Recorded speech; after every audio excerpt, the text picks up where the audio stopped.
1998년 리니지가 오픈했을 당시 서버는 데포로즈 1개였습니다. 이때 소수의 유저들이 게임을 즐기고 있었고 많은 업데이트와 함께 유저들이 늘어나기 시작했고 그 유저들은 리니지에서 처음이자 새로운 역사들을 만들어내기 시작했습니다. 수많은 1세대 혈맹들이 창설되었고 그렇게 만들어진 혈맹들과 수많은 유저들이 사건 사고를 일으켰습니다. 리니지의 인기가 점점 계속되자 데포로즈 서버에서는 많은 유저들이 몰렸고 그 유저들 사이에서 하나의 혈맹은 통제와 독재 그리고 단결력을 보여줬습니다. 바로 드래곤 나이츠 DK 혈맹입니다. 그들은 리니지에서 압도적인 세력을 과시하고 추후엔 데포로즈 서버의 모든 성과 사냥터의 통제를 장기적으로 진행하며 유저들에게 많은 비난을 받던 혈맹이 되었습니다. 당시 유저들의 비판과 게임 문화에 대한 질서가 운영자에게까지 전해졌었는데 운영자도 이런 DK 혈맹의 독재를 좋지 않다고 판단이 되었던 것인지 결국은 게임의 최고의 위치인 운영자가 게임에 직접 개입을 하기 시작했고 그로 인해 DK 혈맹을 이끌던 수뇌부들이 대거로 리니지를 떠나며 클로즈 베타 서비스가 개시된 리니지2로 다시 한번 게임을 시작하게 됩니다. 그리고 또 한번 DK 혈맹을 창설하게 되었죠. 좋은 의미건 나쁜 의미건 리니지2라는 게임 속에서 5년에 걸친 긴 시간 동안 계속되었던 바츠 해방 전쟁의 한 축을 담당하는 주역 중 하나가 DK 드래곤 나이츠 혈맹이라는 사실을 부정할 수는 없을 겁니다. 그럼 바로 바츠 해방 전쟁 이야기 시작해보도록 하겠습니다.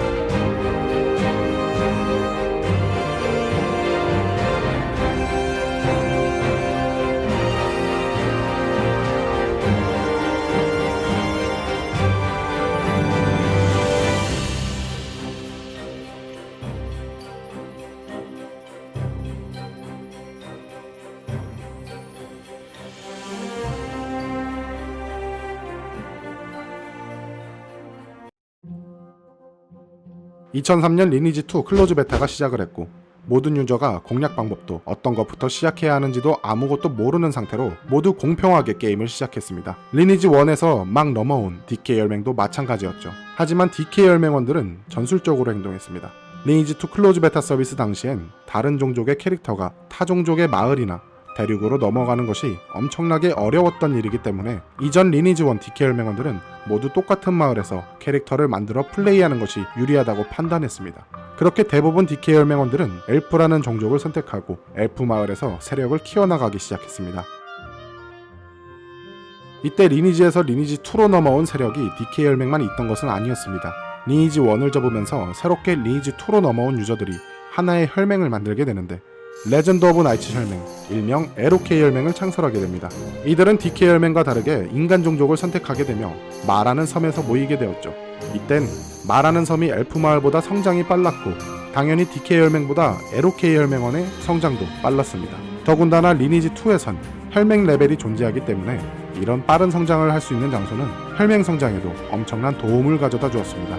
이 두 개의 혈맹은 클로즈 베타 서비스 내내 전쟁을 치르게 되는데 이때 DK 혈맹은 LOK 혈맹을 견제하지 못했고 최초 3레벨 혈맹 달성을 LOK 혈맹에게 뺏기게 되었습니다. DK 혈맹 그리고 LOK 혈맹 이 두 개의 혈맹은 서로 거의 대등할 정도의 세력을 형성하고 있었습니다.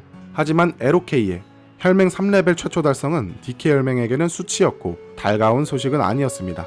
그렇게 최초 3레벨 혈맹 기사가 리니지2 플레이 포럼 메인 기사에 떴고 그 기사를 본 DK 혈맹은 예민해져 있는 상태였는데 며칠 후 DK의 심기를 건드리는 일이 터지고 맙니다. 당시 리니지2를 플레이하던 유저들이 가장 많이 모여있던 리니지2 플레이 포럼 메인 뉴스에 DK 혈맹이 최초로 잡았던 보스 여왕개미를 LOK 혈맹이 최초로 잡은 것처럼 착각하게 만드는 기사가 올라왔던 것입니다. 이게 플레이 포럼 기자가 잘못 알고 기재한 것이라면 일반적으로 항의를 하고 넘어갈 문제였지만 그 기사를 작성한 기자가 LOK 혈맹 소속원이었다는 것이 알려지며 DK 혈맹은 LOK 혈맹과의 전쟁에 돌입하게 됩니다. DK 혈맹과 LOK 혈맹의 전쟁은 커뮤니티 기사 때문에 폭발하여 시작되었다고는 하지만 일반 유저들의 눈에는 그렇게 보이지 않았습니다. 그저 좋은 아이템을 드롭하는 여왕개미를 독식하기 위해 서로 싸우는 걸로 보여졌죠. 리니지 1 초창기 바포매트 때처럼 말이죠. 이후 두 개의 혈맹이 여왕개미로 인해 싸움이 벌어지자 여왕개미를 잡고 싶은 다른 혈맹들은 DK 혈맹과 LOK 혈맹 양측의 허락을 얻어야 잡을 수 있게 되었습니다.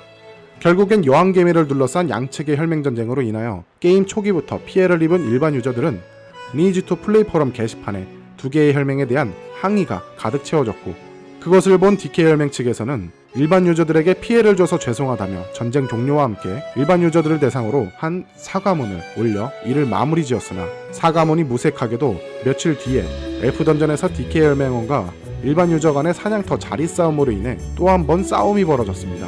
DK 혈맹 군주인 산하는 자초 지종을 확인한 후에 다시 한번 사과 및 자신의 행동에 대한 이유를 밝혔으나, 얼마 전 있던 여왕개미 사건으로 인해 DK 혈맹의 이미지는 극도로 나빠져 있는 상태였죠. 그래서 사과문은 묻히게 되었고, DK 혈맹의 비난과 군주 산하를 비난하는 글들이 지속적으로 올라오게 됩니다. 그리고 DK 군주 산하는 이 일이 있는 후로 얼마 지나지 않아 정확한 이유는 밝혀지지 않았지만 리니지2를 그만두게 됩니다. DK 군주 산하의 이별이 있었지만 DK 혈맹은 멈추지 않았습니다. 첫 번째 공성전이었던 글루디오성은 DK 혈맹과 동맹인 제네시스 혈맹의 승리가 되었고, 공성이 끝나자마자 곧바로 DK 혈맹은 클로즈 베타 기간 중 등장한 마지막 보스 몬스터인 코어를 최초로 레이드하기로 생각을 하며 100명의 인원을 준비했습니다. 그리고 힘겹게 레이드를 성공하면서 클로즈 베타 서비스 내에서는 최강의 혈맹이라는 것을 모든 유저들에게 각인시키게 되었죠. 그러나 라이벌 혈맹인 LOK 역시 마지막 보스인 코어를 공략하게 되는데, DK에서 100명의 인원으로 힘겹게 성공시킨 레이드를 LOK에선 단 23명으로 쓰러뜨리는 상황을 만들게 되며 DK 연합 못지않은 세력을 과시했습니다. 그렇게 어느 한쪽도 기울지 않고 두 개의 혈맹의 대립은 한 혈맹이 게임 내에서 업적을 세우면 곧바로 다른 한쪽이 따라잡는 식의 기싸움이 계속되었습니다. 클로즈 베타 서비스가 시작될 당시부터 라이벌인 DK 연합과 LOK 혈맹 양측 모두 상대방을 먼저 쓰러뜨리지 않으면 당하는 것은 자신들이라고 생각했습니다. 사실 클로즈 베타란 게임의 이상 유무를 파악하는 것이 목적입니다. 그래서 이런 베타라는 시스템 특성상 저레벨 기준에 맞춰져 있었습니다. 하지만 어느 정도 기간이 있었기 때문에 DK 연합과 LOK 혈맹은 고레벨이 된 유저들이 많아지게 되었죠. 그들이 사냥할 수 있는 사냥터는 용의 계곡과 크루마 탑 정도밖에 존재하지 않는 상황이었는데, 결국 만족스러운 레벨업을 하기 위해서는 어느 한쪽을 완전히 쓰러뜨려 사냥터를 통제해야 하는 일이 벌어지게 됩니다. 그중 크루마 탑은 좁은 통로를 통해 몬스터가 나오는 방들이 이어져 있는 형태이기 때문에 어느 한 혈맹이 몬스터가 나오는 방을 차지하고 무한히 눌러앉아 같은 혈맹원과 방의 몬스터를 사냥하는 권한을 번갈아가며 넘겨받으면서 거의 무한하게 사냥이 가능한 형태였는데, DK 연합과 LOK 혈맹은 이런 좋은 사냥터인 크루마탑을 둘러싼 전면전을 시작하게 되었습니다. 여왕개미 시즌2 같은 느낌이었죠. 여기서 리니지2의 전투를 간략하게 설명하자면 일반적인 리니지와 똑같은 방식으로 캐릭터 간의 충돌이 있었고, 그것으로 인해 길막이 가능했습니다. 이게 개인적인 생각으로 리니지의 전술의 중요성 중 하나였습니다. LOK 혈맹은 크루마탑의 지리적인 특징을 이용하여 입구를 틀어막았고, 인원은 많지만 좁은 골목길을 통해 진격하는 DK 연합군들을 하나하나씩 사살하기 시작했습니다. 아무리 인원수가 많아도 결국 앞에서 싸우는 유저들의 인원수는 한정적이기 때문이죠.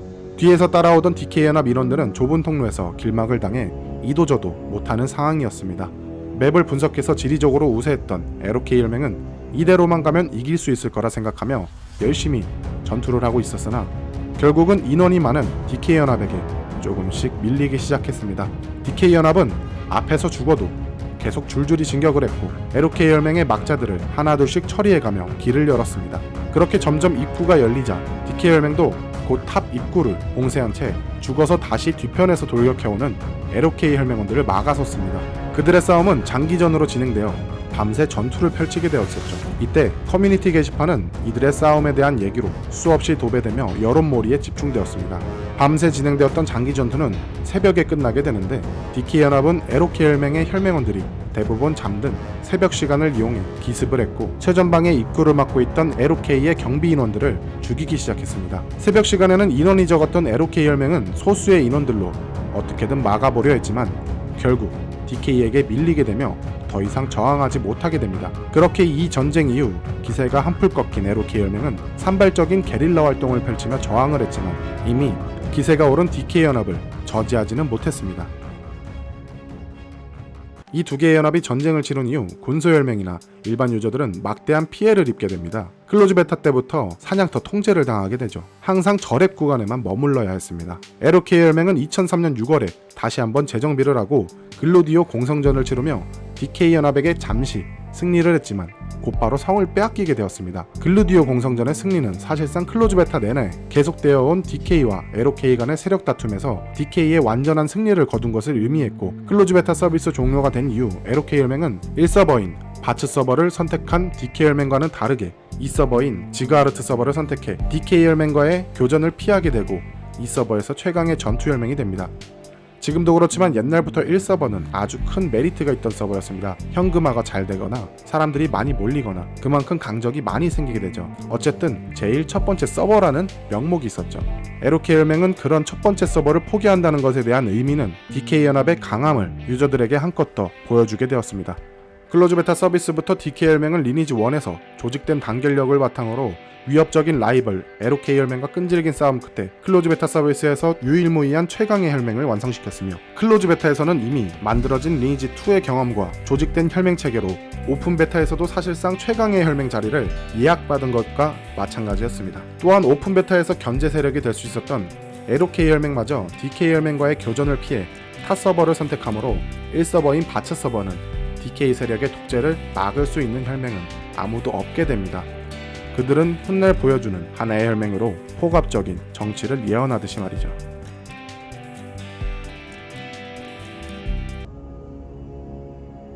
(2003년 7월 6일) 리니지2의 오픈 베타 서비스가 시작되었습니다. 총 6개의 서버로 시작되었으며 그동안 리니지2를 기대했던 많은 유저들이 몰리기 시작했습니다. 이때 이전에 클로즈 베타를 함께했던 DK 혈맹원들은 일부 동맹 혈맹을 제외하고는 오픈 베타 서비스 동시에 1서버인 바츠 서버를 선택했습니다. 1서버는 모든 게임들이 그렇듯 가장 많은 유저들이 몰리기 좋은 서버였고, 그만큼 인지도나 게임 내의 아이템, 재화들을 현금화하기 딱 좋은 서버였습니다. 이 당시엔 직업적으로 작업장을 제외한 일반 유저들이 사고 파는 게임 아이템 현금 거래는 어느 정도는 법적으로 인정된 상태였었습니다. 이런 시스템을 처음으로 확립시켰던 것이 리니지2가 있기 전 오리지널 게임인 리니지가 있었기 때문이라고 볼 수 있습니다.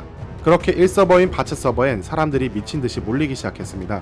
DK 혈맹 또한 이전 클로즈 베타 때의 경험으로 게임 초반에 우위를 영구적으로 확립시키기 위해 오픈 첫날부터 거대한 연합을 만들게 됩니다. 그 중심에 있었던 인물 DK 총군주 아키러스. 그는 모든 혈맹원들을 지휘하며 빠른 레벨업을 독려하고 강력한 혈맹과의 공조를 통해 게임 초기부터 바츠 서버의 지배권을 확보하기 위한 시도를 합니다. 하나의 캐릭터나 혹은 하나의 혈맹만으로는 한 개의 서버를 완전히 장악시키기에는 어려움이 있기 때문에 클로즈 베타 서비스 때 인연을 맺게 된 혈맹들과의 동맹을 먼저 시작했습니다. DK 혈맹, 제네시스 혈맹, 신의 기사단 혈맹, 이렇게 3대 혈맹은 동맹식을 진행했고, 클로즈 베타 서비스부터 있었던 DK 연합의 사냥터 통제가 오픈 베타에서도 그대로 이어지자 바츠 서버를 시작한 일부 군소 중립 혈맹이나 일반 유저들은 DK 연합에게 저항하며 DS 혈맹을 창설하고 대항하려 했습니다. 하지만 소수의 몇 명의 유저가 만든 혈맹이 클로즈 베타 때부터 구축된 3대 혈맹의 연합을 이기기에는 쉽지 않았습니다. 그렇다고 아예 소득이 없었던 것은 아니었습니다. 이 전쟁을 통해 뭉쳤던 일부 인원들과 DK 혈맹 측 아키러스와의 내부적인 다툼이 생기게 되었고, 그로 인해 DK 연합의 몇몇 유저들은 혈맹을 탈퇴하게 되며 새로 뭉쳐서 훗날 1차와 2차 바츠 해방전 동안 DK 연합과 맞서 싸우는 구심적인 역할을 하게 되는 붉은 혁명이라는 혈맹을 창설하게 됩니다. 그렇게 DK 연합의 통제가 계속될 무렵 유저들은 리니지2 플레이 포럼 서버 게시판에 바츠 서버에 대한 자기만의 생각을 글로 적어 나가고 있었고, 타 서버도 이런 바츠 서버에 있는 일반 유저들을 응원하기 시작했습니다.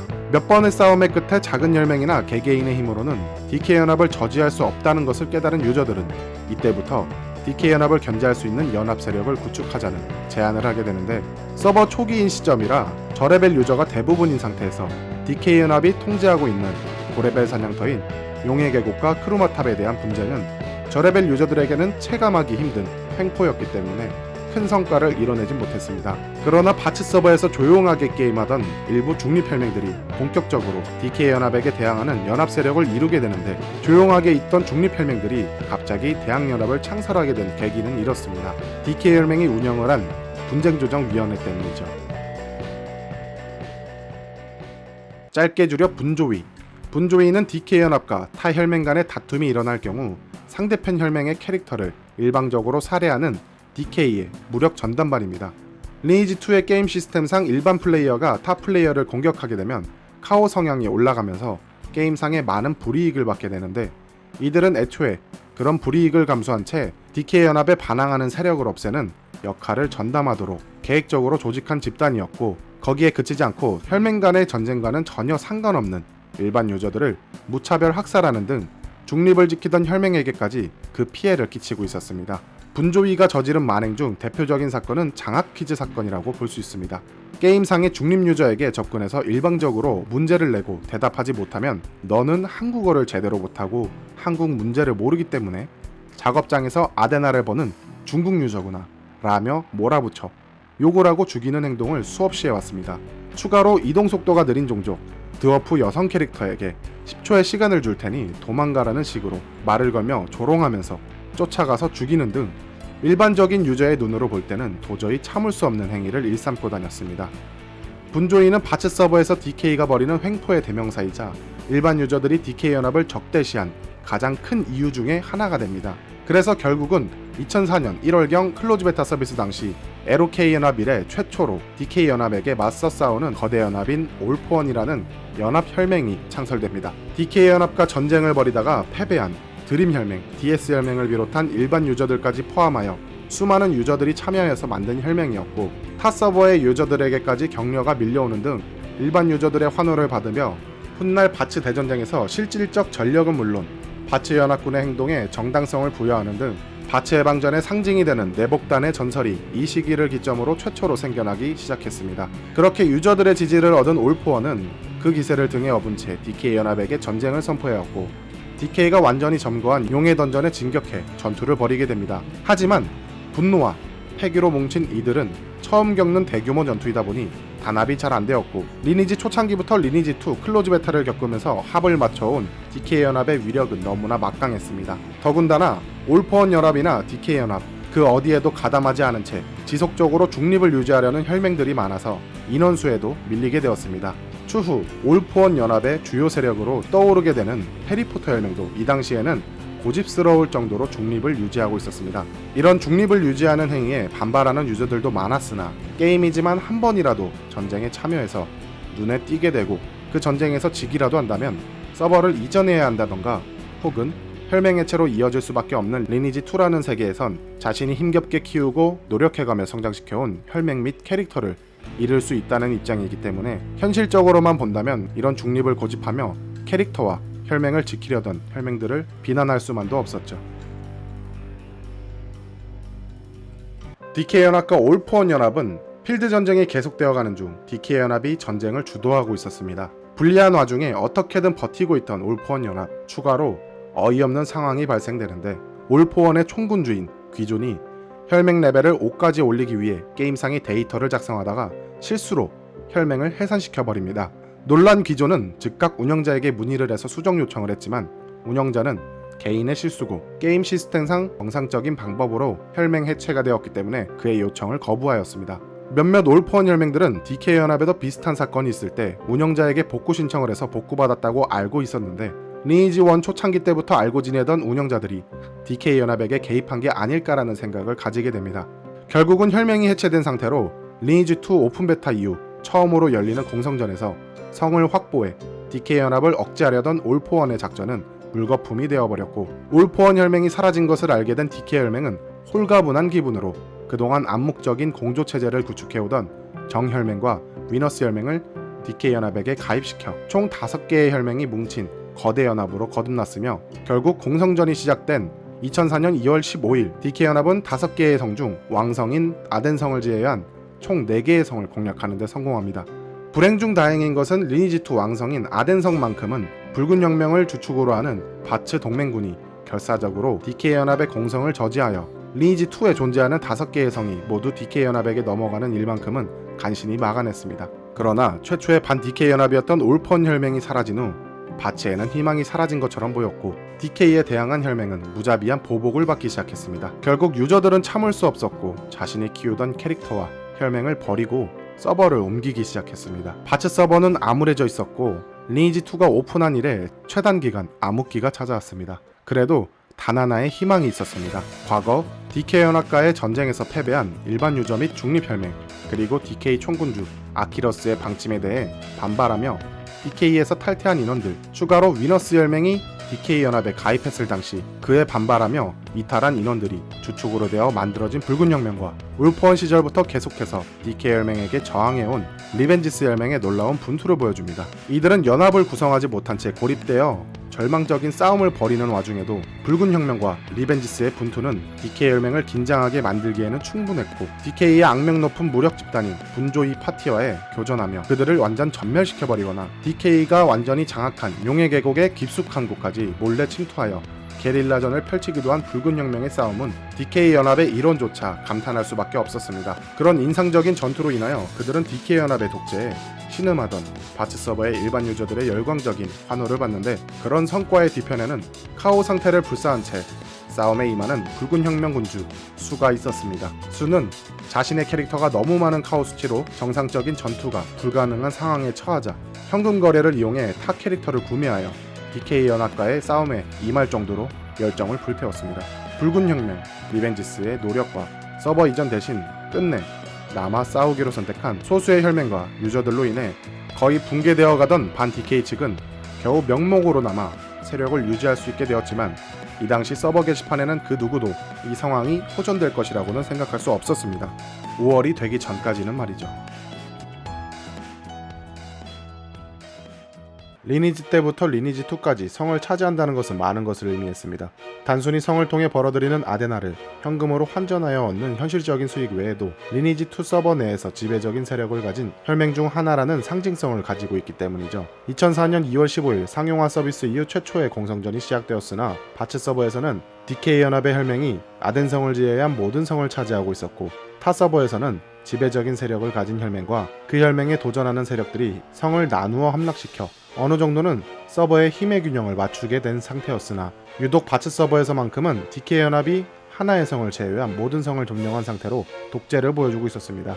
하지만 DK 연합은 언제까지나 아덴성을 차지하지 못한 채 지지부진한 싸움만을 계속할 수는 없었습니다. 한 번의 공성전을 위해 준비해야 할 것은 많고, 각 혈맹원들이 소비하는 아데나도 무시할 수 없었죠. 성을 차지하고 있다면 성에서 걷어들이는 세금을 공성이나 수성 자금으로 사용할 수는 있지만, 단 하나의 성 때문에 이렇게 낭비하는 모습을 보여주니 DK 혈맹은 조바심이 생기기 시작했습니다. 그렇게 2004년 5월 8일 DK 연합은 모든 혈맹원들을 대대적으로 동원하여 아덴성 공략에 나섭니다. 이번 공략에는 그동안 기란성을 지키느라 공성전에 인원을 보낼 수 없었던 동맹국인 신의기사단 혈맹도 소수의 인원들만 남겨둔 채 아덴성 공성에 참전하게 됩니다. 아덴성을 지키는 NPC 캐릭터의 하향 패치에 따라 DK 혈맹 측은 이번에야말로 성공할 것이라는 자신감에 부풀었으나, 어째서인지 공성 때마다 저지하려고 애쓰던 붉은 혁명이 그 모습을 그날따라 보이지 않았습니다. 그 시각 DK 연합이 아덴성에 대한 공략을 개시한 그 순간 붉은 혁명은 기란성에 있었습니다. 그동안 공성 등록만 한 채 정작 기란성에는 나타나지 않고 DK 연합이 아덴성 공격만 저지하려던 붉은 혁명의 행동은 이 기습을 위한 사전 포석이었던 것이었습니다. DK 연합 혈맹 중 가장 많은 숫자를 자랑하던 신의 기사단 혈맹이었지만, 주력 인원들이 모두 아덴 공성전에 참가했기 때문에 성을 지키는 인원의 숫자는 예전에 비해 현저히 줄어 있었습니다. 그러나 불과 50명에 불과한 붉은 혁명은 숫자가 줄었다고는 하지만 여전히 위협적인 신의 기사단 혈맹에 저항해 쉽게 성 안으로 진입할 수는 없었습니다. 그러나 붉은 혁명 측은 무작정 돌격하기보다는 기란성 공성 전장 근처까지 적 파티를 유인한 후에 곧장 추격해온 신의 기사단 혈맹원들을 보라 상태로 유도하여 제일 먼저 힐러를 죽이는 방식으로 신의 기사단 혈맹원의 상당수를 쓰러뜨리고 성을 차지하는 데 성공합니다. 붉은 혁명이 기란을 장악하는 데 성공했을 때쯤 DK 연합 측에서도 수건이었던 아덴성 공략에 성공을 하지만, 기란성을 수성하고 있던 신의 기사단 인원으로부터 날아온 급본이 DK 연합의 안색을 변하게 만들었습니다. 기란성이 붉은 혁명에게 함락됐다는 소식을 듣게 된 거죠. DK 연합은 재정비할 시간도 없이 최소한의 인원들만 아덴성에 남긴 채 다시 기란성으로 달리기 시작했는데, 이미 기란성을 잃어버린 신의 기사단과 DK 연합은 사냥꾼 마을에서 달려가서 기란성까지 올 수밖에 없었습니다. 이동거리가 길었기 때문에 적지 않은 시간을 소모하였고, 이미 바츠 연합 측에서도 붉은 혁명을 지원하기 위해 달려와 기란성 근처까지 도착한 상태였습니다. 이동을 하면서 잠깐의 정비를 마친 DK 연합이 기란성으로 재진입을 시도했고, 불과 50명의 인원으로 기란성 외성문을 타고 앉은 채 싸울 수는 없다고 판단한 붉은 혁명은 외성을 포기하고 내성문에 집결하여 접근을 하는 DK연합을 쓰러뜨렸습니다. 이때 지원으로 온 바치연합도 기란성에 도착하여 성 안으로 진격하는 DK연합을 공격하기 시작했으나 숫자에서 상대가 되지 않았습니다. 그나마 공성전 규칙상 DK연합이 아덴성에 공성을 등록해둔 상태였기 때문에 기란성에는 진지를 세울 수가 없어 죽으면은 사냥꾼 마을로 다시 귀환하게 돼서 사실상 한 번이라도 죽으면 전선을 이탈하는 상황이었습니다. 300명이 넘는 DK연합의 숫자에 밀려 붉은 영명은 각인실 근처까지 후퇴할 수밖에 없었으나 죽음과 부활을 수없이 반복하며 끝까지 저지한 끝에 아슬아슬하게 빼앗은 기란성을 지켜냈습니다. 그동안 숨죽여 DK의 횡포에 떨고만 있던 바츠 서버의 일반 유저들은 붉은 영명의 승리에 열광적인 환호를 보냈고 붉은 영명 총군주 에이스 해결사는 기란성을 점령하고 난 직후 기란성의 세율을 붉은 영명이 가지고 있는 동안은 0%로 고정한다고 발표했습니다. DK연합군이 장악한 모든 성의 세율이 10%에서 15%에 육박했다는 것을 가늠했을 때 이것은 파격적인 퍼포먼스였으며 동시에 일반 유저들의 호응을 이끌어내기 위한 정치적인 조치였다고 볼 수 있었습니다. 실제로 붉은 영명은 2주 후에 있을 공성전에 DK연합에 맞서 중립헬명원들이 가세해줄 것을 게시판을 통해 요청하기도 하였고 그에 호응하여 많은 유저들이 붉은 영명에 가담하겠다는 의사를 표명했습니다. 이때 DK연합은 비록 아덴성을 함락시키는 데는 성공했지만 붉은 영명의 기습에 기란성을 빼앗긴 것은 치욕적인 일이었습니다. 리니지2의 성 중 가장 많은 수입을 벌어들이는 기란성을 빼앗겨 수입 감소도 있었지만 그것보다 바츠 서버의 모든 성을 자신들의 지배 아래 두겠다던 자존심에 상처를 입게 됩니다. 그렇게 1차 바츠 해방전쟁 종료가 다가왔습니다.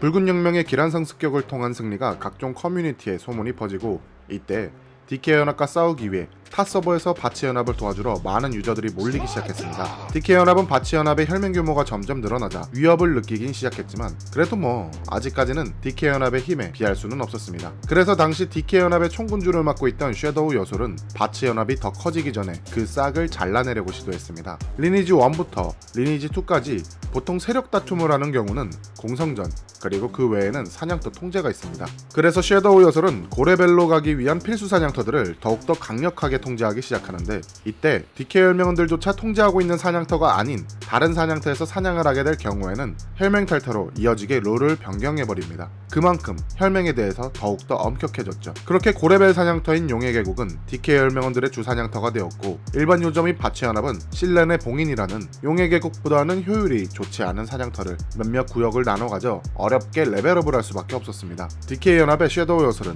그런 실렌의 봉인까지 통제를 해서 바치연합의 100기를 받아낼 생각을 합니다. 아예 사냥할 수 없게 만들어버릴 속셈인 것이었죠. 이에 대응하려 바치연합도 최후의 사냥터인 실렌의 봉인을 지켜내기 위해 필사적으로 저항했습니다. 하지만 타 서버에서 DK 연합에게 대항하려 넘어온 유저들이 있었지만 아직은 성장하지 못한 저레벨 유저들이 대부분이었고 DK의 막강한 공격 앞에서는 속수무책으로 당할 수밖에 없었습니다. 결국엔 실렌의 봉인까지 빼앗기게 돼버리고 사냥을 할 수 있는 곳까지 잃은 바치연합은 최악의 위기를 맞이하게 돼버립니다. 이때 바치연합의 큰 중심이 돼주었던 붉은 영명조차 이 시기를 기점으로 서버 이전을 고려해야 한다는 얘기가 나올 정도였다고 하죠. 그러나 이때 하나의 사건으로 바치연합은 빛을 보게 됩니다. DK연합의 실렌의 봉인 토벌은 상당히 무리가 뒤따르는 행동이었습니다. 실렌의 봉인이라는 사냥터 자체가 기존에 통제하고 있던 사냥터인 용의 계곡보다 좋은 사냥터는 아니었고 결국은 용의 계곡에서 얻을 수 있는 경험치 및 아이템에 비해 턱없이 모자란 수준밖에 안 되기 때문에 결국엔 실렌의 봉인 통제를 하기 위해서는 DK연합 일부 혈맹원들이 실렌의 봉인을 지키면서 사냥을 했어야 했습니다. 하지만 같은 연합, 같은 혈맹이라도 사냥터 차별처럼 느낄 수밖에 없었죠. 거기다 당시 DK연합의 총군주였던 섀도우 여솔은 2대 총군주인 제우스의 뒤를 이은 지 얼마 안 된 상태였고 아직 혈맹 내의 입지가 그다지 좋지 않았을 때 이런 무리한 작전을 내세웠고 그 작전을 들은 동맹군주들의 반발이 있었지만 그것을 무시한 채 작전을 진행해버렸던 것이었습니다. 특히나 이 작전에 가장 크게 반대했던 인물이 있었습니다. DK연합의 총군주의 버금가는 세력을 형성하고 있던 고문인 아키러스 직속부대 화이트라인은 일시적으로 DK혈맹 마크를 버려가면서 노골적으로 반대 의사를 펼쳤죠. 그렇게 주력 인원들이 빠지는 상황에 섀도우 여솔 총군주가 실렌의 봉인을 고수하고 있을 수만은 없어지게 된 것이죠. 결국엔 실렌의 봉인을 버리기로 하고 다시 용의 계곡으로 사냥터를 옮기려고 했는데 사냥터를 너무 오래 베어놔서인지 동맹열맹인 제네시스 측에서 용의 계곡을 차지하고 있었습니다. 결국엔 이도저도 못하는 상황으로 변하자 섀도우 여솔은 제네시스 혈맹에게 자신의 자리를 돌려달라는 무리한 요구를 하게 되고 제네시스 혈맹 측은 기분이 좋진 않았지만 동맹연합인 DK와의 분쟁을 일으킬 수 없었기에 일단은 사냥터 반환 요구에 응하고 원래 자신들의 자신들의 사냥터로 복귀하게 됩니다. 하지만 이때 제네시스 혈맹의 간부진들 생각과는 다르게 혈맹원들은 그 감정에 분노로 치닫게 됩니다. 애초에 같은 DK 연합인 신의 기사단, 위너스, 정혈맹들과는 달리 제네시스 혈맹은 DK에게 인원수나 전투력이 꿀릴 것이 없었습니다. 그저 클로즈 베타 때의 인연으로 생긴 동맹관계였고 그동안 있던 동맹관계 속에서도 사냥터 등 자리 문제로 인해 언제나 부딪힐 수밖에 없었던 제네시스 혈맹원들의 분노가 터져버리게 되었습니다. 어쨌든 자신들의 간부이자 군주가 결정한 문제였기 때문에 더 이상 이야기할 수는 없었죠. 그러나 2004년 6월 5일 일이 터졌습니다. DK 혈맹 측 지니시안이라는 유저가 사냥을 하기 위해 용의 계곡 중 한 자리였던 DK 연합 공동 사냥터에 도착했습니다. 그 앞엔 제네시스 혈맹들이 파티를 짜서 자리를 잡고 사냥을 하고 있었는데 그것을 본 지니시안은 제네시스 혈맹원들이 잡던 몬스터를 스틸까지 해가면서 잡고 있었습니다. 제네시스 혈맹 파티는 지니시안에게 스틸을 멈춰줄 것을 요구했지만 지니시안은 그런 제네시스 혈맹에게 이 사냥터는 제네시스 혈맹의 독점 사냥터가 아니다라는 이유로 제네시스 측의 요구를 들어주지 않았고 결국 제네시스 측 파티원들은 지니시안을 공격하게 되었습니다. DK 연합 측은 이 사건을 단순히 사냥터에서 벌어진 사소한 다툼이라 판단을 하고 평소에 있던 작은 일처럼 생각하며 제네시스 혈맹에게 그냥 사과하고 끝내자고 제안을 했습니다. 하지만 제네시스 측 총군주 칼리츠버그는 이미 자신들의 혈맹원들의 고통을 잘 알고 있었고 그런 그도 여태 참았던 DK에 대한 분노가 참을 수 없을 지경으로 이르게 되면서 DK 혈맹에게 전쟁 선포를 하는 것으로 대응했습니다. 이때 DK 연합 세력은 물론 바치 연합 그리고 많은 유저들이 놀랐습니다. 절대로 깨지지 않을 것 같던 동맹이란 벽이 어느 날 갑자기 무너져버린 것과 마찬가지였고 사실 바치 연합에게는 좋은 소식이 되었습니다. 두 개의 동맹이 깨지고 전쟁이 일어났을 때 많은 유저들이 DK의 승리를 예상했지만 그 예상은 빗나가고 있었습니다. 제네시스 혈맹이 보유하고 있던 다수의 고레벨 궁수단의 파괴력 그리고 그 틈을 이용해 DK를 공격하는 일반 유저들과 바치 연합 제네시스 측은 바치 연합의 이런 행동에 두 개의 혈맹의 싸움이니 방해하지 말아달라고 했지만 바치 연합은 이런 좋은 기회를 놓칠 수 없었습니다. 그렇게 DK 쪽이 몰리게 되자 같은 DK 연합인 신의 기사단, 정, 위너스 혈맹에게 도움을 요청하게 됩니다. 이때 도움 요청을 받은 세 개의 혈맹은 제네시스와 DK 사이에서 중립을 유지하고 있었는데 바치 연합이 제네시스 혈맹과 동맹을 맺어 싸우는 것처럼 보이게 되자 제네시스를 배신자라 외치며 DK를 도와주게 됩니다. 그렇게 DK 연합은 사동맹 체제로 바뀌게 되었죠. 초반엔 제네시스가 DK보다 앞서고 선점하고 있었으나 4개의 혈맹이 뭉치자 단독 혈맹으로는 당해낼 수 없었습니다. 제네시스 총군주인 칼리츠버그는 DK에게 굴복할 수는 없었습니다. 죽이지 않으면 죽을 수밖에 없는 상황에 놓여져 있었고 그래서 그는 이전 DK 연합에 있었을 때 싸웠던 바치 연합에게 공조를 요청합니다. 바치 연합도 강력한 전투력을 가진 제네시스 혈맹이 자신들의 연합에 들어온다면 DK에게 대항하는 것이 더욱더 수월해질 것을 알고는 있지만 이전부터 싸웠던 상대였고 특히나 제네시스 혈맹이 운영을 했던 죽음의 신에 대한 행위 때문에 이를 반대하는 인원들이 있었습니다. 바치 연합은 제네시스 혈맹에게 사냥터 통제 금지와 죽음의 신 해체를 요구하게 되었고 자존심이 강하기로 유명한 제네시스 연합은 굴욕적인 조항이었지만 단독으로 싸우다가 DK 연합에게 더욱더 굴욕적인 모습을 보여줄 수도 있기에 이를 수락하며 바치 연합에 대한 전면적인 항복을 선언하고 바치 연합군에 가담하게 됩니다. 그에 이어 과거 올포원 혈맹 창설 당시부터 전쟁 참여를 요청했지만 끈질기게 중립을 유지했던 혈맹 해리포터 그들 역시 연합의 일원으로 참전하게 되고 해리포터 혈맹의 총군주 올리퍼유가 자유 게시판에 올린 선전 보고문에 많은 중립 혈맹들이 해리포터 혈맹을 따라 바치 연합 휘하에 속속들이 집결했고 그간 바치 연합과 협력은 하되 연합의 일원으로는 참전하지 않겠다던 붉은 혁명까지 바치 연합에 정식으로 참전하게 되면서 여태까지 일방적으로 당해오던 소규모 연합인 바치 연합이 드디어 DK 연합과 우열을 가릴 수 없는 전력을 갖춘 거대한 연합으로 거듭나게 됩니다. 2004년 6월과 7월을 전후로 하여 각 중앙 일간지와 인터넷 신문에 조금은 생소한 기사가 올라왔습니다. 리니지2의 사용자들이 모여 게임 속 거대 세력의 횡포에 맞서 집단으로 항거하기 시작했다는 이 기사는 곧 리니지2를 즐기는 일반 유저들의 손을 타고 이곳저곳에 퍼져나갔습니다. 처음엔 서버 게시판 정도로 시작했던 이 일이 이제는 각종 인터넷 사이트에 널리 퍼져나가니 리니지1 혹은 다른 게임 그리고 다른 서버에 있던 모든 유저들이 자신이 하던 게임을 멈추고 리니지2를 즐기지 않던 게이머들조차 DK 세력을 물리치기 위해 바츠 서버에 가담하기 시작했습니다. 그렇게 바츠 서버의 대전쟁에 적극적으로 참여하며 최초로 내복단이라는 조직을 형성하게 됩니다. 내복단이라고 불리는 이유는 리니지2에서 처음 캐릭터를 만들 때 주어지는 기본 장비를 착용하는 캐릭터를 말합니다. 그 뉴비 복장이 내복같이 생겼다 하여 붙여진 이름입니다. 사실 내복단은 과거 올포원이 만들어졌을 때 타 서버에서 넘어온 유저들 때문에 처음으로 만들어지게 되었지만 올포원 군주의 실수로 인해 혈맹해체가 되면서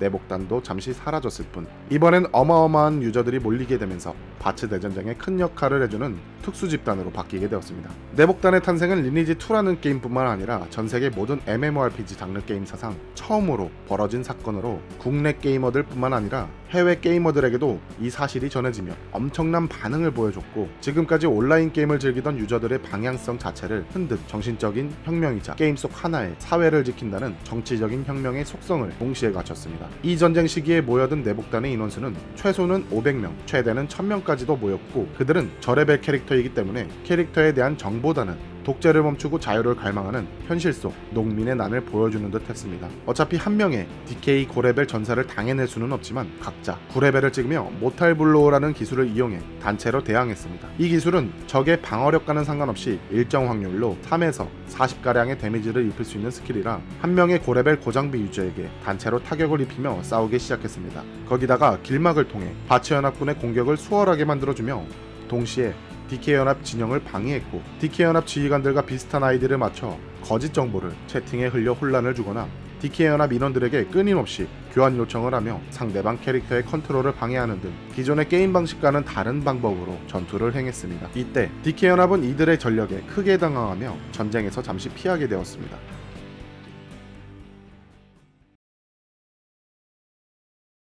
바치 연합군의 제네시스 혈맹과 해리포터 혈맹, 그리고 붉은 혁명의 참전은 엄청난 전력을 보여줬습니다. 그중 최고의 활약을 보여준 내복단 덕분에 바치 연합은 DK 연합이 통제하고 있던 사냥터인 용의 계곡을 점령하기로 하죠. DK 연합 또한 그들이 진격해올 것을 대비하여 용의 계곡에 진을 쳐서 방어를 하지만 너무 쉽게 봤던 내복단들의 활약에 아무것도 못하고 계속해서 밀리기 시작했습니다. 시체를 쌓아 길막을 하거나 DK 연합군 힐러를 제일 먼저 공격하여 DK의 전사나 궁수들이 지원을 받지 못하게 하고 부활해서 돌아오는 DK의 인원들을 막아냈습니다. 올폰 시절에 있었던 내복단은 소수의 인원의 지원도 없었지만 이번에 생긴 내복단은 바치 연합의 고레벨 유저들에게 싸우는 방법과 일부 아이템 지원을 받으면서 캐릭터만 초보자일 뿐 그들이 발휘하는 전쟁에서의 능력은 대단했습니다. 결국 1층과 2층까지 내어주고 3층까지 밀려난 DK는 어떻게든 3층까지는 막아내는데 성공을 하지만 실질적으로만 본다면 패배한 거나 다름이 없었습니다. 원래 같은 동맹연합인 제네시스 혈맹에 고렙 궁수단들이 빠지자 그것을 신의 기사단 정 위너스 혈맹이 제네시스의 빈자리를 메꿔주지 못했죠. 바치 연합은 이것을 기회로 삼아 DK의 성 중 하나인 오렌성을 공략하기로 합니다.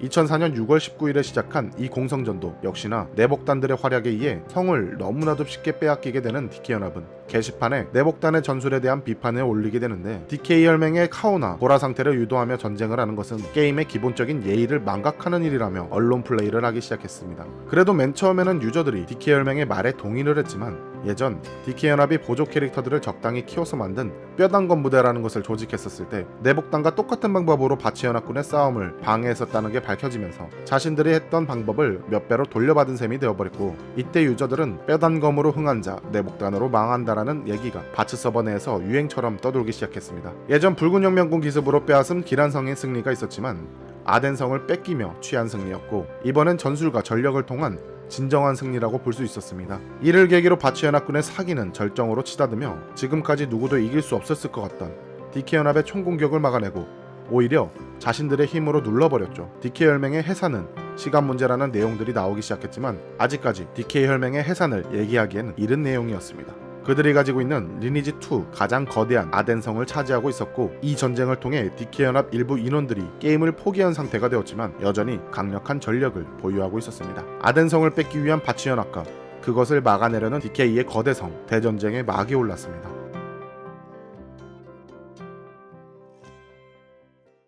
(2004년 7월 16일) 바치 연합군과 DK 연합은 아덴성 공수선 신청을 해뒀고 팽팽한 신경전에 돌입해 있었습니다. 이때 두 혈맹 간의 심리전이 엄청났었는데 DK 연합은 자신들의 아덴성을 지키기 위한 수성 신청을 했고, 바치 연합은 제네시스 혈맹만 남겨둔 채 아덴성 공성 신청을 취소하고 자신들의 성인 오렌성을 방어하기 위한 수성 신청을 하게 됩니다.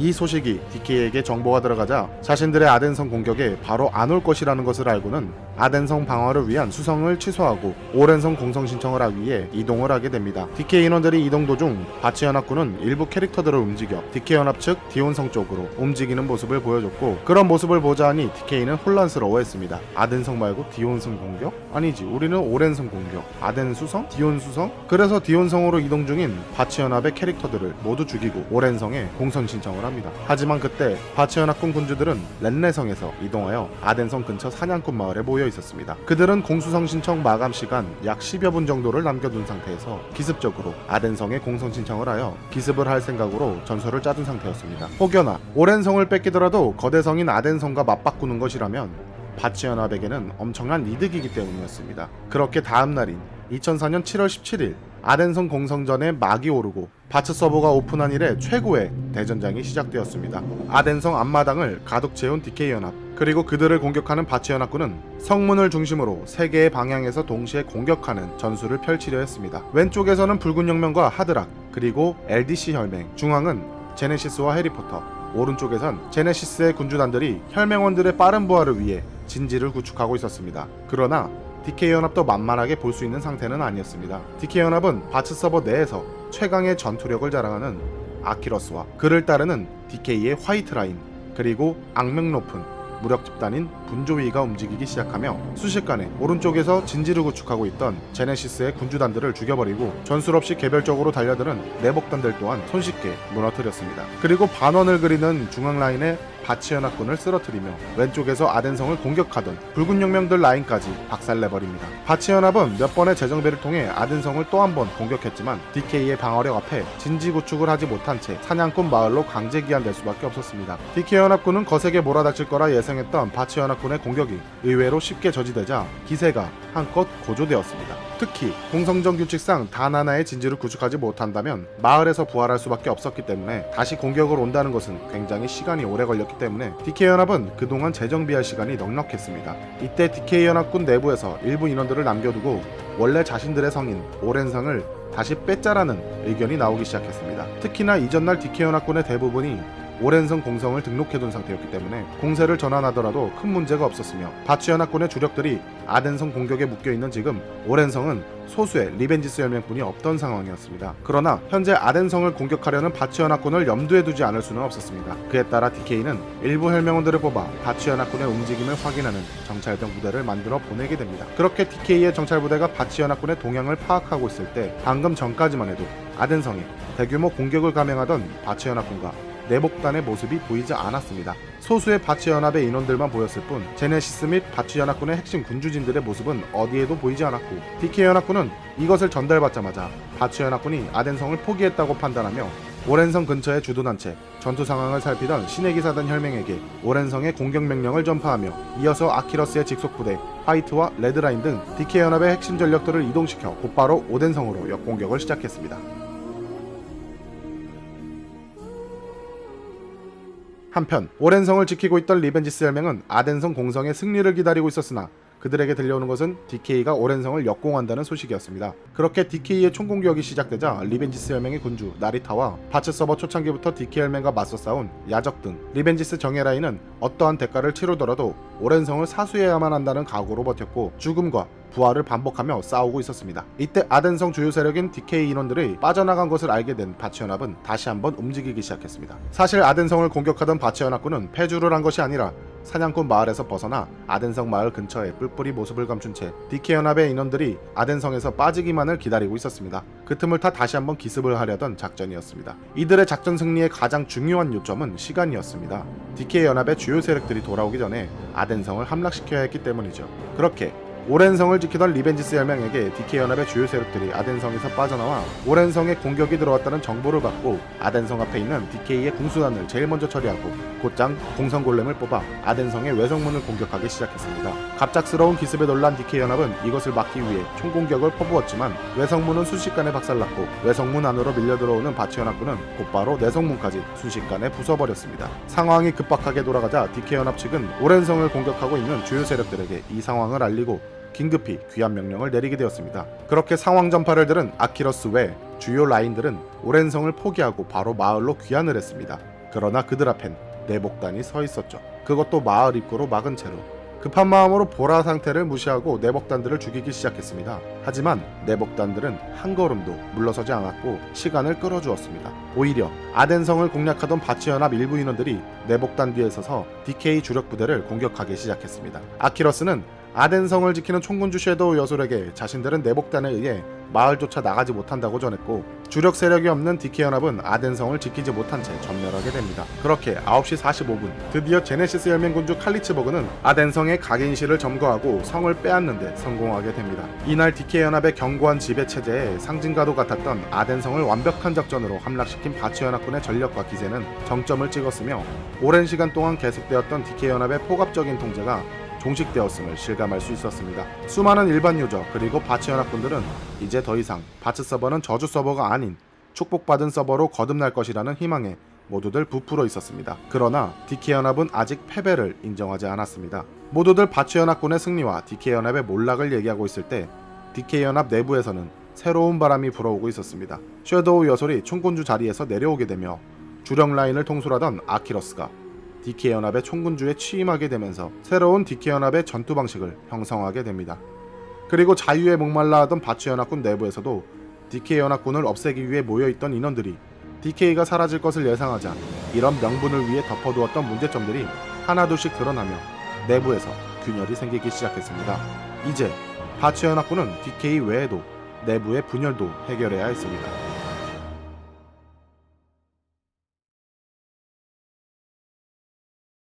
DK 연합의 총군주 섀도우 여솔이 물러나고 아키러스가 새로운 DK 연합의 총군주로 취임하면서 DK 연합을 다시 일으킬 새로운 방향을 찾기 시작합니다. 그는 아덴성 공성전으로 인해 생긴 전력 손실도 극복해야 했고, 성을 뺏긴과 동시에 생기게 된 군자금 문제, 그리고 DK의 마지막 사냥터인 용의 계곡 3층을 지켜야 했기 때문이죠.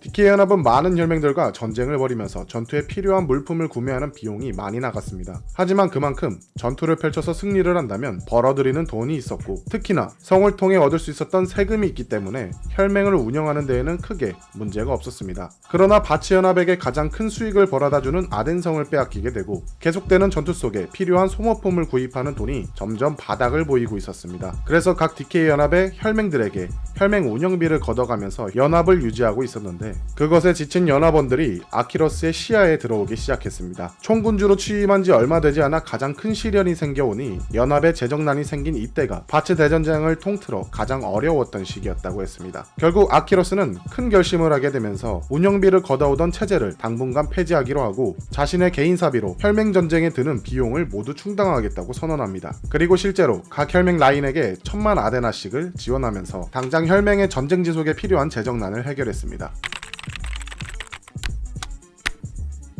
바치 연합은 DK의 완전한 굴복을 위해 DK가 지키고 있던 마지막 사냥터인 용의 계곡 3층을 향해 달려갔습니다. 이때 DK 혈맹원들은 몰려드는 바치 연합군들을 막아내고 있었는데, 싸운다는 느낌보다는 어떻게든 밀리지 않으려고 버티는 느낌이었습니다. 그만큼 DK의 전투력이 많이 약해져 있었습니다. 그렇다고 혈맹원들의 안정적인 레벨업을 보장해주는 사냥터조차 확보하지 못한다면 앞으로 바치 연합과의 전쟁은 고사하고 혈맹 자체가 공중분해될지도 모르는 상황이기 때문에 어떻게든 용의 계곡 3층만큼은 지켜야 했습니다. 그렇게 아키러스의 개인 사비로 모든 전투 비용을 충당하면서 용의 계곡 3층을 지키고 있을 때, 리니지2 공식 홈페이지에 2004년 8월 11일 클로니클2 풍요의 시대라는 이름으로 대대적인 업데이트가 실시된다는 공지가 올라왔고, 기존의 5개의 성 외에도 인나드릴 성이라는 이름의 새로운 성의 등장, 직업별로 새로운 스킬이 나오게 되며 풍요의 시대라는 타이틀에 걸맞게 새로운 사냥터까지 등장하게 되는데, 이때 아키러스의 눈에는 그게 빛처럼 보였습니다. 리니지 1에서도 최고의 효율을 보여주는 사냥터로 각광받고, 지금도 이곳을 통제하는 혈맹이 최강이라는 그 사냥터 오만의 탑이 DK에겐 빛의 사냥터로 보였습니다. 아키러스는 용의 계곡 3층을 포기하고 새로운 사냥터인 오만의 탑으로 옮기기로 결정합니다.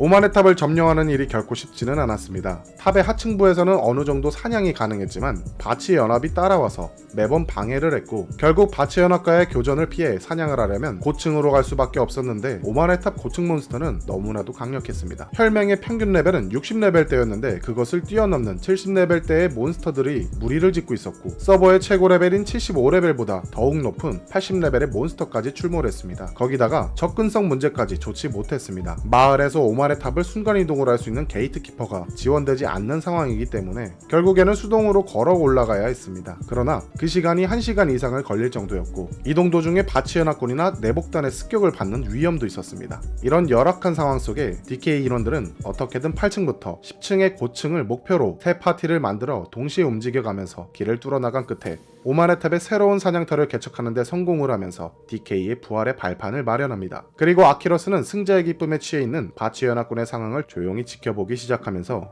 언제 올지 모를 기회를 잡으려고 했습니다. DK 연합이 용의 계곡을 버리고 오만의 탑으로 이동하고 있다는 소문이 바츠 서버 전체에 퍼지기 시작했습니다. 새로운 사냥터가 나오니 그것에 흥미를 가진 유저들이 오만의 탑으로 이동하던 도중에 DK 연합과의 마찰이 생겼었고 그 중에는 바치 연합의 인원들도 있었습니다. 이때 유저들과 바치 연합 몇몇 인원들은 오만의 탑을 시작으로 다시 일어서려는 DK 연합의 세력을 완전히 쓰러뜨려야 한다는 얘기가 오고 갔는데 바치 연합군에 속한 대다수 혈맹은 오만의 탑으로 물러난 DK 연합을 추적하는 일에 크게 반응을 보이지 않았고 이미 약해질 대로 약해진 DK는 언제든 물리칠 수 있다라는 생각이 들었습니다. 그래서 바치 연합의 인원들은 자신들이 뺏은 용의 계곡에서의 성장을 더욱더 중요시 생각했습니다. 오랜만에 사냥다운 사냥을 하면서 캐릭터를 성장시키고 있었는데 이때 이런 안일한 행동을 반대하던 세력이 생기게 됐습니다. 바츠 대전쟁에서 엄청난 활약을 보여주던 내복단이 이를 가장 크게 반대했습니다. 타 서버에서 혹은 타 게임에서 활동하다 타도 DK라는 배의 명분에 많은 사람들이 흥미를 느끼고 공감을 하며 1레벨의 캐릭터로 넘어와서 전쟁에 참여를 해준 내복단은 바츠 서버에서 레벨업이나 장비 획득 같은 활동을 할 필요가 전혀 없었습니다. 전쟁이 없다면 원래 자신들이 키우던 서버나 게임으로 돌아가야 했죠. 그래서 바치 연합의 사냥터에 틀어박혀 레벨업만 몰두하는 모습은 내복단 인원들이 보기엔 너무나도 무책임한 행동으로 보여졌습니다. 바치 연합의 사냥에 대한 문제는 그동안 전쟁을 펼치면서 여태하지 못했던 정비, 성장 두 가지의 개념이 있기 때문에 많은 유저들이 공감을 하며 인정을 했으나 결국 사냥 외에는 소극적인 모습을 보이는 바치 연합군은 엄청난 실수를 저지르게 되는데 여태 DK 연합이 통제로 드나들지 못했던 용의 계곡이 통제 해제가 되자 일반 유저 및 중립혈맹들이 사냥을 하기 위해 몰려들기 시작했습니다. 하지만 바치 연합 일부 인원들은 이런 좋은 사냥터를 뺏어내기 위해 열심히 싸웠는데 전쟁을 하는 동안 싸우지도 않고 중립을 지켰던 혈맹들은 용의 계곡에서 사냥할 자격이 없다며 기회주의적이라고 비난을 하기 시작했습니다. 유저들과 중립혈맹들은 어이없어하며 그에 반발을 했지만 바치 연합에 속한 제네시스나 리벤지스 같은 거대 혈맹들은 과거 DK 연합처럼 용의 계곡의 특정 지점을 자신들의 사냥터로 선언하면서 노골적으로 매크로를 이용해 자동 사냥을 하는 모습을 보여주기도 하면서 사냥터 통제를 하기 시작했습니다. 일반 유저들 그리고 중립혈맹의 인원들은 사실 중립을 유지하면서 DK는 없어지길 바래왔고 무엇보다 해방을 원했기 때문에 주 캐릭터로는 싸울 수가 없어서 새로운 부캐릭터를 만들어 내복단으로 활동하며 싸웠던 것이었는데 그것을 몰라주는 바치 연합 몇몇 인원들의 모습에 분노를 하게 됩니다. DK 연합에게 억압받는 바츠 서버의 유저들의 해방 그것을 위한다는 대의 명분을 걸고 같이 싸웠지만 결국엔 DK 연합이 물러나자 새로운 연합이 그 자리를 차지하게 돼버렸습니다. 해방군이 아니라 점령군으로 변해버린 셈이죠. 용의 계곡 점령 이후 변해버린 바치 연합. 바치 연합의 명분을 나눠 가지며 주캐는 아니지만 부캐를 만들어서 싸워준 일반 유저 및 중립혈맹. 변해버린 바치 연합의 모습과 전쟁이 없어져서 더 이상 바츠 서버에 흥미를 느끼지 못하는 타 서버, 타 게임에서 넘어온 내복단들은 바츠 서버를 버리고 원래 자신들이 하던 곳으로 돌아가기 시작했습니다. 그러나 중립 및 일반 유저들과 갈등을 겪고 있는 바치 연합군 내부에서도 오만의 탑으로 숨어 들어간 DK 연합을 추적해서 끝내야 한다는 인원들도 있었는데 바로 붉은 혁명이었습니다.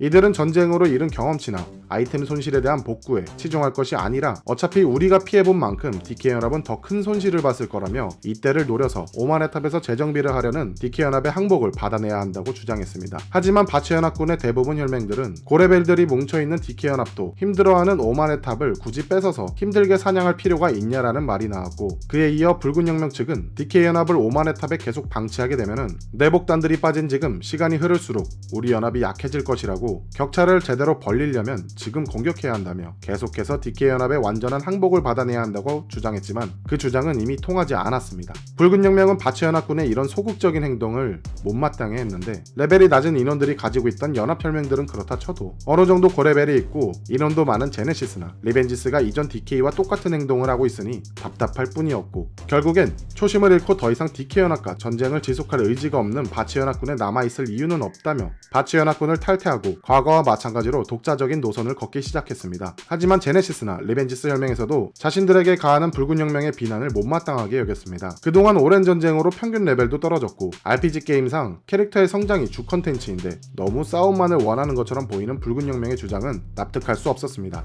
거기다 오만의 탑에서 세력을 키워나가는 DK 연합과 빠른 결판을 내기 위해 어쩔 수 없이 선택했다는 매크로 사냥과 통제에 대한 비판을 하며 현실적인 상황을 고려하지 않은 채 무모한 행동을 강요하는 것처럼 보이는 붉은 혁명은 그들의 눈에는 그저 눈의 가시였습니다. 그렇게 바치 서버에서는 붉은 혁명을 지지하는 유저들과 제네시스 및 리벤지스, 즉 바치 연합을 응원하는 인원들로 나눠지게 되었고 서로 싸우지는 않았지만 그렇다고 좋아하진 않았습니다. 애초에 같은 바치 연합의 인원들이었고 같은 적을 상대로 두었기 때문에 DK 연합이 조금씩 싸움을 걸어오던 날에는 서로 지원을 가면서 공조를 이루기도 했습니다. 그러나 얼마 있지 않아 서로의 관계를 산산조각 내버리는 사건이 벌어지게 되는데 붉은 혁명의 군주 눈물을 감추고는 사실 리벤지스와 제네시스의 매크로 파티 운영을 고운 시선으로 보지는 않았습니다. 그러나 붉은 혁명의 인원들이 늘어난 만큼 혈맹원들의 안정적인 사냥과 빠른 성장을 위해서라면 매크로를 써야 된다고 생각을 했죠. 그래서 제네시스 군주인 칼리츠버그에게 매크로 사용법을 알려달라고 부탁을 했고 둘만의 대화가 오고 가던 중에 눈물을 감추고는 지금까지 리벤지스 혈맹에게 가지고 있던 갈등과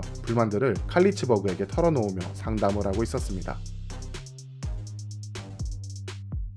눈물을 감추고의 말은 그동안 함께 DK와 싸웠던 리벤지스 혈맹과의 감정이 얼마나 악화되었는지를 단적으로 대변하는 말이었습니다. 그러나 사석에서 한 이 말을 칼리츠버그는 혼자서 묻어둔 것이 아니라 리벤지스의 총군주인 나리타에게 일러바치게 되는데 이때 유저들은 이 사실을 듣고 제네시스 칼리츠버그가 서로 이간질을 시켜서 서로의 전투력을 떨어뜨려 바츠 서버는 제네시스가 통솔하려고 든다라는 음모론이 나오기도 했습니다. 어쨌든 이 일로 인해 본격적으로 리벤지스와 붉은 혁명 사이에 공개적인 비난들이 오고 갔고 매크로 사냥을 가지고 비난을 일삼던 붉은 혁명 총군주가 매크로 사용법을 알려달라고 부탁했다는 사실이 알려지자 리벤지스와 제네시스 혈맹원 그리고 일반 유저들은 붉은 혁명조차 DK와 다를 게 없다라며 오히려 큰 소리를 내었습니다. 그에 맞서 붉은 혁명은 DK 연합과 적극적으로 싸우지 않는 리벤지스와 제네시스 혈맹을 공개적으로 비난하며 서로 현재 모습에 대한 비판으로 팽팽하게 싸웠습니다. 같은 바치 연합이었던 이 세 개의 혈맹은 더 이상 서로를 DK 연합과 맞서 싸웠던 동지가 아닌 이제는 쓰러뜨려야 할 적으로 생각하기 시작하며 누군가가 한 번만 그 불씨를 피운다면 곧바로 전쟁이 일어날 것처럼 보여졌습니다.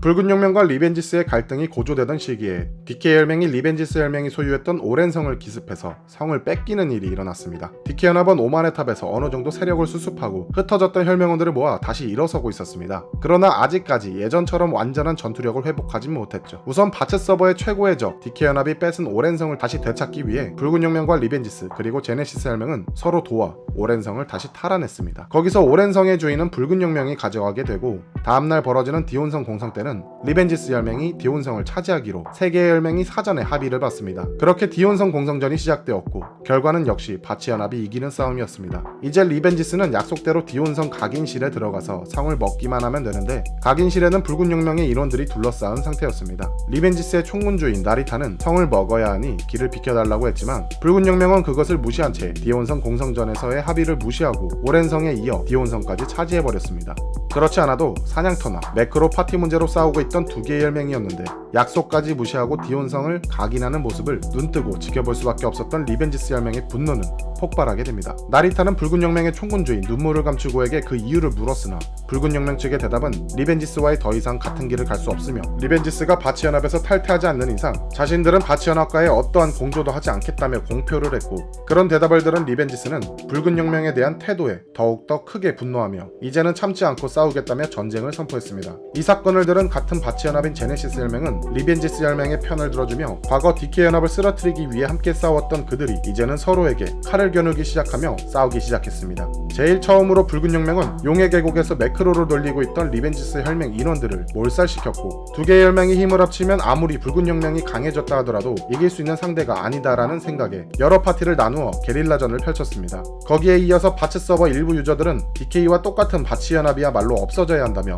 붉은 혁명을 지지하는 혈맹들 힘들을 합쳐 자유연합이라는 이름을 내걸고 바치연합과의 싸움에 동참하기로 합니다. 그렇게 싸움은 바치연합 쪽이 이기는 싸움으로 흘러가긴 했지만 붉은혁명의 게릴라전은 그들을 너무나도 힘들게 했습니다. 그때 이들의 싸움에 서로 화해를 하고 다시 DK와 싸움을 준비해야 한다는 해리포터 혈맹의 총군주 박성만 만세는 게시판에 바치연합의 분열에 대한 통탄에 대한 글을 남기면서 서로의 전쟁을 멈추려는 최후의 중재까지 했지만 그들은 이를 거절한 채 돌이킬 수 없는 길을 가고 있었습니다. DK연합과의 전쟁에서 게릴라전을 펼치며 교란작전을 벌어주던 붉은혁명, 수많은 인원과 수성에서의 큰 도움을 주었던 리벤지스, 비록 DK연합에서 나왔지만 강력한 전투력을 바탕으로 강세를 보여줬던 궁수단 제네시스, 이들의 싸움은 많은 유저들이 바치 서버에 등을 돌리게 되는 가장 큰 사건으로 비춰졌고 아직까지 남아서 지켜보던 내복단들 또한 이들의 행동에 크게 실망하며 더 이상 바치 서버엔 내복단들의 모습이 보이지 않았습니다. 그렇게 바치연합은 자신들을 대신해서 방패 역할을 해주었던 가장 강력한 세력을 잃어버리고 말았습니다. 그리고 DK연합의 아키러스는 바치연합의 분열을 알고 있었고 이들의 싸움에서 가장 결정적인 순간이 생길 때까지 조금만 더 기다리면서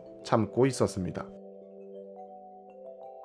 오만의 탑에서 기회를 보면서 전투력을 빠르게 회복 중이었던 DK연합, 그들은 바치연합의 분열이 있는 것을 알았지만 소극적인 행동을 보였습니다.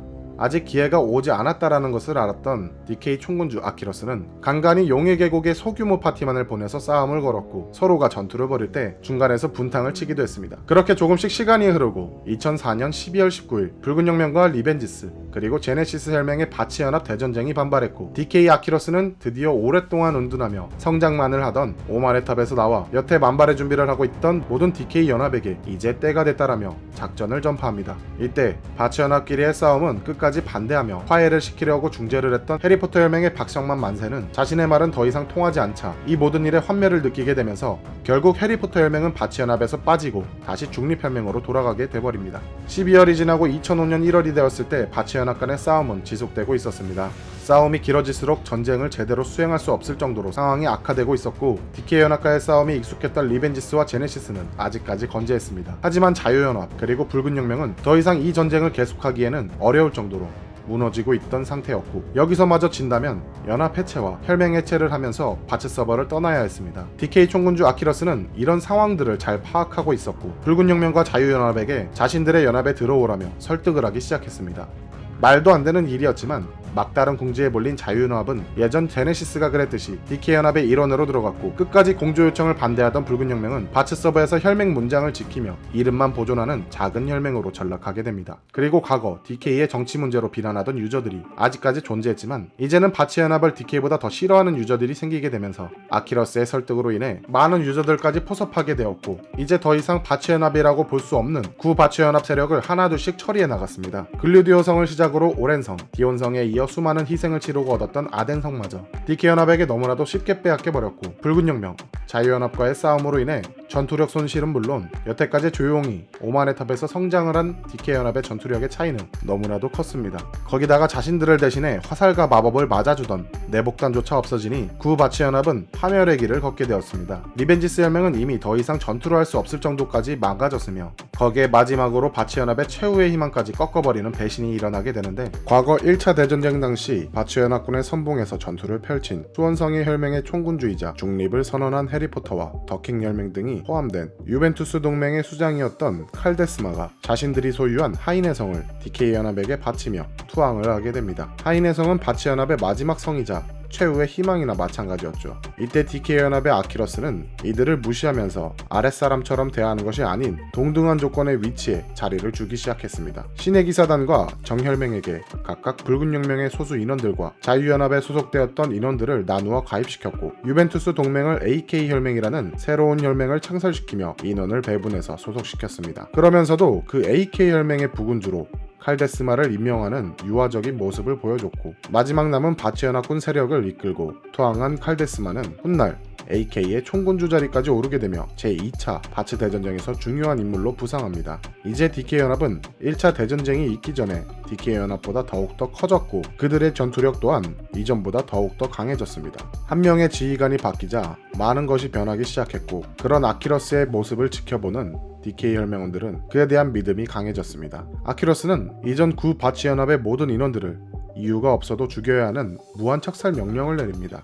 그래서 전투력과 연합이 더욱더 거대해진 DK연합은 리벤지스와 제네시스 인원들을 죽이기 시작했는데 용의 계곡도 빼앗기고 이미 약해질 대로 약해진 리벤지스와 제네시스는 맨 처음에 자신들에게 DK 연합이 약해졌을 때 항복을 시켜야 한다는 붉은 혁명의 말과 같은 연합끼리 싸우지 말고 우호적으로 지내야 한다는 해리포터 혈맹의 말에 귀담아 듣지 않았다는 것을 후회합니다. 그래서 결국엔 DK 연합에게 굴욕을 맛보게 되었죠. 리벤지스 혈맹의 나리타와 야적 그리고 어시장 등 혈맹의 지휘부 인원들은 자신들의 캐릭터는 봉인하고 혈맹 문장을 지우겠다는 굴욕적인 조건을 내걸고 DK 연합에게 항복 요청을 하게 되면서 중립혈맹으로 추락해버렸고, 제네시스 혈맹의 총군주인 칼리츠버그는 총군주에서 사퇴하는 것과 더불어 캐릭터 자체를 지우겠다는 요청을 하면서 항복을 선언합니다. 그렇게 바츠 서버의 일반 유저 그리고 수많은 혈맹이 자유와 해방을 외치며 뛰어들었던 최초이자 최고의 해방전은 잠시나마 자유를 맛볼 수 있었으나 잘못된 선택으로 인해 처참하고 비참한 결과를 보여주었습니다. 이제 바츠 서버는 더 이상 DK 연합을 막을 유저들은 존재하지 않았고, 일반 유저들은 이런 바츠 서버는 더 이상 희망은 없다고 입을 모았습니다. 그리고 바츠 서버는 몇 달간 DK가 돌아왔다는 것을 실감되게 하듯이 그들의 포갑 정치는 계속되었습니다. 다음 2차 대전쟁이 오기 전까지는 말이죠.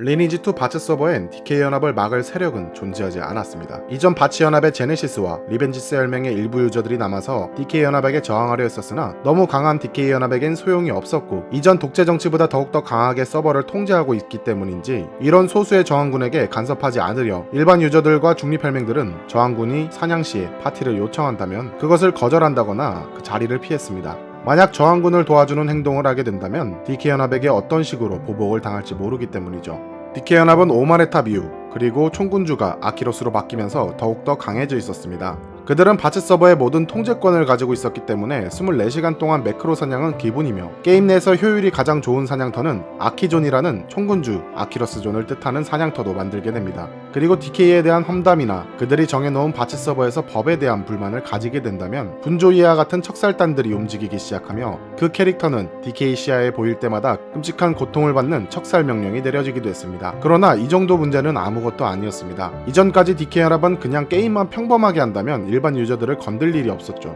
그러나 1차 대전쟁에서 일어난 반란의 원인이 중립혈맹과 일반 유저들로 시작되었다는 판단을 하게 되면서 조금이라도 위협이 되는 저항의 불꽃을 꺼트려버리기로 합니다. 그리고 일반 유저들 및 중립혈맹원들을 무차별 학살하기 시작했죠. 동맹을 제외한 바츠 서버에 있는 모든 유저들의 무차별 학살, 이것은 DK의 입장에서 반란의 싹을 피워오르지 못한다는 명분이 있었지만 아무 죄도 없이 게임을 하지 못할 정도로 괴롭힘을 당한 유저들은 바츠 서버를 떠나가기 시작했습니다. 이때 1서버인 바츠 서버는 7서버인 드비안느 서버에 비해 일시적이지만 접속자가 떨어지는 모습을 보여주기도 했습니다.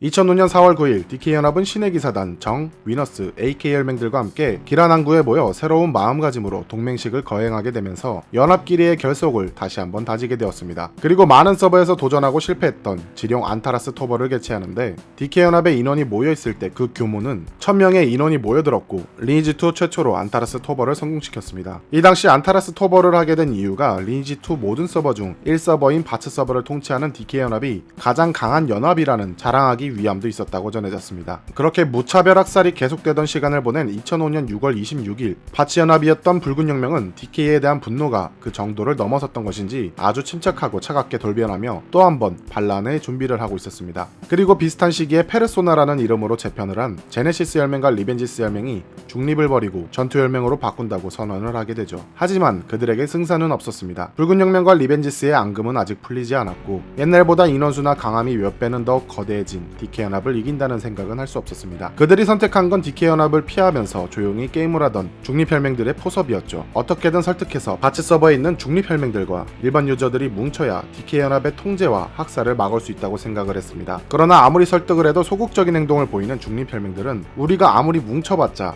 승산이 없다라는 판단을 하게 되죠. 그러나 며칠 뒤 저항 세력의 심장을 뛰게 하는 소식이 들려오게 됩니다. DK 연합의 중심, DK 혈맹 내부에서 균열이 생기게 되었다. DK 연합을 현실적인 비유로 얘기하자면 게임 속 하나의 군대라고 비유할 수 있을 만큼 상명하복 체계가 이루어져 있습니다. 리니지2는 리니지 1에서부터 뿌리 내려져 온 게임이라 그런 것인지 혈맹에 대한 엄격함이 타 게임들과는 남달랐습니다. 일반적인 길드나 클랜들은 수평적인 관계라면 리니지에서 혈맹은 수직적인 관계죠. 이것에 대한 대표적인 예를 보여주는 것이 DK 연합이라고 볼 수 있었습니다. 이런 수직적인 관계에서 한 연합의 총군주라는 것은 말 한마디로 연합의 운명을 정할 수 있을 정도로 높은 위치입니다. 하지만 그만큼 혈맹에 대한 총책임자로서 역할을 충분히 발휘해야 했습니다. 이전 총군주인 섀도우 여솔의 통솔로 인해 연합 패배로 이어지자 바로 총군주 자리에서 사퇴를 하고 아키러스가 새로 취임하면서 혈맹에 재정난이 생기자 개인 사비로 해결하려는 총책임자로서의 모습을 보여줬고, 그런 그 모습은 실제로 좋은 결과를 가져오기도 했죠. 아키러스는 이전 DK 총군주들과는 달리 엄청난 카리스마와 통솔력을 보여줬습니다. 혈맹 내에 존재하는 사냥터 자리 문제부터 작은 문제까지 관여하면서 체계적으로 작전을 세웠고, 그의 말에 부정적인 사고를 가지며 명령을 듣지 않는다면 같은 혈맹원이더라도 혈맹 탈퇴와 함께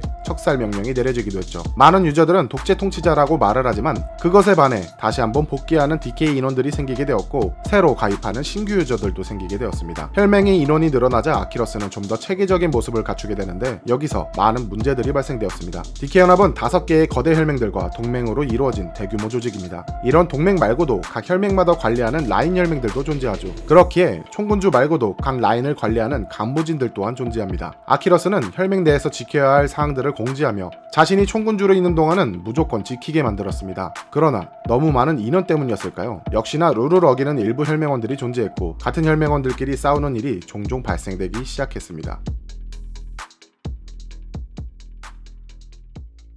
DK 혈맹은 크게 두 가지로 나눌 수 있습니다. 총군주인 아키러스가 직접 운영하는 드래곤 혈맹과 솔라 부충군이 지휘하는 나이츠 혈맹으로 나뉘어졌었죠. 큰 조직을 효율적으로 운영하기 위해 구분을 했다고는 하지만 고레벨 인원들과 기존 DK 인원들은 아키러스 휘하에 있는 드래곤 혈맹에 가입을 했고, 나이츠 혈맹은 신규 인원이 대부분인 상황이었습니다. 여기서 아키러스의 첫 번째 실수란 혈맹 인원 분배에 대한 문제였던 것이죠. 드래곤 혈맹에 있던 인원들은 자신들은 총군주와 가장 가까운 자리에 있는 오리지널 DK라고 생각을 하게 되며 나이츠 혈맹을 무시하는 분위기를 형성했습니다. 대표적으로 소규모로 진행되는 전투나 저랩 사냥터 통제 같은 굳은 일은 전부 나이츠 혈맹에게 떠넘겼고, 자신들은 대규모 전쟁 외에는 캐릭터 성장에만 힘을 쓰기 시작했습니다. 당연히 나이츠 혈맹원들은 불만이 생기게 되었지만 그 불만을 표출할 수는 없었습니다. 혹여나 불만을 잘못 얘기했다가는 혈맹 탈퇴와 함께 척살 명령이 떨어질 수도 있기 때문이죠. 하지만 하나의 사건과 함께 DK 내부에서 금이 가기 시작했습니다. 아키러스는 이전 1차 대전쟁이 끝난 후 DK 연합 군주들에게 이런 말을 한 적이 있습니다. 나는 리니지2 클로니클 4까지만 게임을 즐기고 접을 거다. DK가 최고의 위치에 있을 때 해산을 하고 싶다. 이 말을 들은 간부진들은 설령 그가 게임을 그만둔다고 해도 후임자가 그 자리를 이어받아 혈맹을 운영해야지 총군주라는 이유로 이렇게 독단적으로 혈맹 해체를 한다는 것은 말이 안 되었습니다. 그러나 아키러스는 군주단 회의를 통해 일방적으로 그것을 결정해버렸죠. 이 얘기는 DK 혈맹 내부에 흘러들어갔고 많은 혈맹원들이 그 소식을 전해들었습니다. 그러자 어느 날 나이츠 혈맹원인 아틀란티스라는 유저가 혈맹원들과 사냥을 하다 휴식 도중에 아키러스의 독단적인 행동을 비판하며 혈맹원들에게 얘기를 하고 있었습니다. 그러나 그곳엔 아키러스의 직속 혈맹인 드래곤 혈맹의 도베라는 유저가 있었고, 아틀란티스가 자신의 군주를 비판하자 화가 나 싸움을 걸었습니다. 두 명의 싸움이 점점 거칠어지자 나이츠 혈맹 라인 군주 중 한 명인 봅슬레이가 싸움을 중지하려 했지만, 도베는 이미 싸움으로 인해 흥분된 상태였는지 군주인 봅슬레이에게 혈맹 관리도 제대로 못한다며 거친 말투로 비난을 하게 됩니다. DK 연합에서 상명하복의 수직적인 관계에서 아무리 타 라인의 군주라도 일개 혈맹원이 군주를 비난하고 욕을 한다는 것은 말이 안 되었습니다. 그래서 봅슬레이는 이런 문제를 도베에게 지적했지만 분노를 이기지 못한 도베는 봅슬레이를 죽여버리고 맙니다. 그렇게 이 문제는 총군주의 비판이란 문제에서 하극상으로 번져졌고, 군주단 회의를 열어 상황을 처리해야 하는 큰 사건으로 되었습니다. 이때 열린 군주단 긴급회의에서 아틀란티스는 군주를 살해한 죄를 물어 도베의 혈맹 탈퇴와 척사를 건의했습니다. 이게 총군주인 아키러스가 정했던 혈맹 내의 룰이었기 때문이죠. 그러나 도베는 아키러스의 직속 혈맹원, 혈맹 탈퇴에 대한 것은 수락을 했으나 척살까지 하지는 않겠다며 도베를 감싸주게 됩니다. 나이츠 혈맹의 인원들은 그래도 이 정도로 만족을 하며 화를 시키고 있었는데, 도베가 DK 연합의 신의 기사단 혈맹에 가입되어 있는 것을 보고 분노가 터지게 됩니다. DK 혈맹을 탈퇴한 인물은 동맹열 어디에도 받지 않는다. 이것은 총군주가 만든 법이죠. 그러나 아키러스 본인이 그 법을 무시하고 도베를 연합에 다시 가입시켰던 것이었습니다. 나이츠 인원들은 납득할 수 없었습니다. 형식적인 징계로 사건을 마무리하려는 아키러스에 대한 태도에 나이츠 라인 군주진 전체가 반발을 했으나, 아키러스는 자신이 내린 결정을 번복하지 않겠다며 납득할 수 없는 인원들은 혈맹 탈퇴를 하라며 오히려 힘으로 찍어 눌러버렸습니다. 아키러스의 이런 독단적인 행동에 나이츠 혈맹원 인원들과 그의 군주진들은 실망감을 감출 수 없었습니다. 그러나 그 모습을 본 아키러스는 나이츠 혈맹원의 인원을 재편한다면서 주로 비슷한 시간대에 게임을 같이 하던 나이츠 혈맹 파티 인원들을 이곳저곳에 흩어지게 만들어 버리는데, 신규 혈맹원이 많아졌으니 라인을 정리한다라는 명분을 내세웠지만 결국 이런 선택이 오히려 내부 결속을 떨어뜨려 나이츠 라인 군주진들의 손발을 묶는 형태가 되었습니다. 나이츠 라인에 속해 있던 12개 라인들은 아키러스의 행동에 더 이상 참지 않고 DK 혈맹을 탈퇴하겠다며 선언합니다. 그리고 아틀란티스를 총군주로 하는 프리나이츠라는 혈맹을 창설하게 되죠. 거대 조직 DK 혈맹은 절반으로 나뉘어지게 됩니다. 과거 1차 대전쟁 이전에 제네시스 혈맹이 DK 연합 동맹에서 탈퇴한 것과 비슷한 느낌이라고 볼 수 있지만, 그때는 연합의 동맹국이 탈퇴했던 것이라면 이번엔 DK 혈맹 내부에서 인원들이 탈퇴한 것이었습니다. 프리나이츠 혈맹은 DK 탈퇴 이후 중립혈맹으로 자리를 잡을 것이다 라고 내세웠지만, 아키러스는 어떠한 경우에도 무단으로 혈맹을 탈퇴한 자들은 적과 마찬가지라며 일말의 자비심도 보이지 않고 프리나이츠를 상대로 전쟁 선포를 하게 됩니다. 프리나이츠는 어제까지만 해도 DK 혈맹에 있던 거대 조직이었습니다. 절대 약한 상대는 아니지만 대규모 연합이 자신들을 공격한다면 질 수밖에 없었죠. 그들에게 남겨진 선택지는 하나밖에 없었습니다. 과거 제네시스 혈맹이 그랬던 것처럼 저항 세력과의 동맹이죠. 이때 전투 혈맹으로 위치를 바꾼 저항 세력 페르소나와 붉은 혁명은 프리나이츠 혈맹의 탄생으로 인해 신선한 충격을 받았습니다. 엄청난 숫자의 혈맹을 거느리던 DK 혈맹이 하루 만에 반토막 났기 때문이죠. 거기다 어제까지만 해도 같은 혈맹이었던 사람들과 전쟁이라니. 그렇게 놀라움을 뒤로한 채 프리나이츠 총군주 아틀란티스는 빠르게 행동했습니다. 그리고는 저항 세력군에게 공조를 요청하게 됩니다. 이 요청을 들은 붉은 혁명은 프리나이츠가 바츠 서버 유저들에게 공개적인 사과를 하고 저항 세력을 향해 항복을 선언한 후 흡수되는 것이 아니라면 받아들일 수 없다고 공조 요청을 거절합니다. 하지만 아틀란티스는 그 말을 무시했습니다. 그 또한 12개 라인이 합쳐져 만든 프리나이츠라는 혈맹의 총군주로서 자존심이 강했습니다.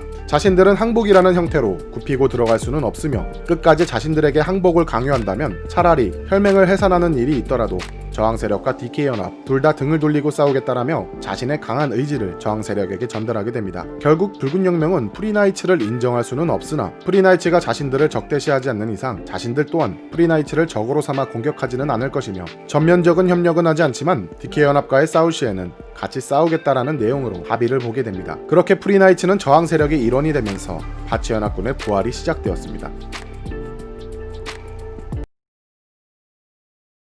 프리나이츠 아틀란티스는 DK 연합과 갈라서고 저항 세력에 합류하게 되면서 DK 연합과의 전투를 위해 발빠르게 움직이기 시작했습니다. 아틀란티스는 이전 대전쟁에서 적으로 싸워왔던 바츠 연합의 문제점을 잘 파악하고 있었고, DK 연합의 조직화된 세력이 발휘하는 강력함을 누구보다 잘 알고 있었습니다. 여기서 아틀란티스가 생각한 바츠 연합군의 문제점은 단일화였습니다. 하나의 거대 연합으로 조직되어 있다고는 하나 서로 DK 연합과 싸운다는 명분으로서의 동맹으로만 존재했고, 하나로 뭉쳐 싸우기보단 혈맹이 나뉘어 개별적인 전투를 하면서 제대로 된 지휘체계가 없었습니다. 그러나 주축이 되지 않은 간부진들의 통솔이 있고 모든 연합이 하나로 움직여준다면 지금의 DK 연합을 이길 수 있을 거라 얘기했습니다. 물론 1차 대전쟁에서 내복단의 활약으로 DK 연합을 패배로 몰 수 있었지만 지금은 내복단이 존재하지 않죠. 아틀란티스의 이 이야기는 좋은 방법이었습니다. 그 얘기에 찬성하는 혈맹들이 많이 생겼죠. 그러나 붉은 혁명은 이전 리벤지스 혈맹과의 싸움으로 인해 아직 앙금이 풀리지 않아 또 한 번 거절의 의사를 밝혔습니다. 아틀란티스는 완고한 붉은 혁명은 우선 뒤로 한 채 최근에 저항 세력에 합류한 신화창조 혈맹과 보이포스 혈맹을 포섭하기 위해 움직였습니다. 신화창조 혈맹의 헬리시 군주와 보이포스 혈맹의 독구구검 군주는 프리나이츠가 과거 DK 혈맹의 인원이었다는 출신의 문제만 제외한다면 아틀란티스가 가지고 있는 계획과 작전이 마음에 들었습니다. 결국 두 총군주는 DK였던 프리나이츠를 거부하는 인원들을 설득하기 시작했고 연합의 단일화를 수락하게 만듭니다. 그렇게 아틀란티스의 발빠른 움직임으로 만들어진 대규모 연합 다크니스 세이버라는 연합의 이름으로 발전시키게 되며 연합의 총군주는 아틀란티스로 뽑히게 됩니다.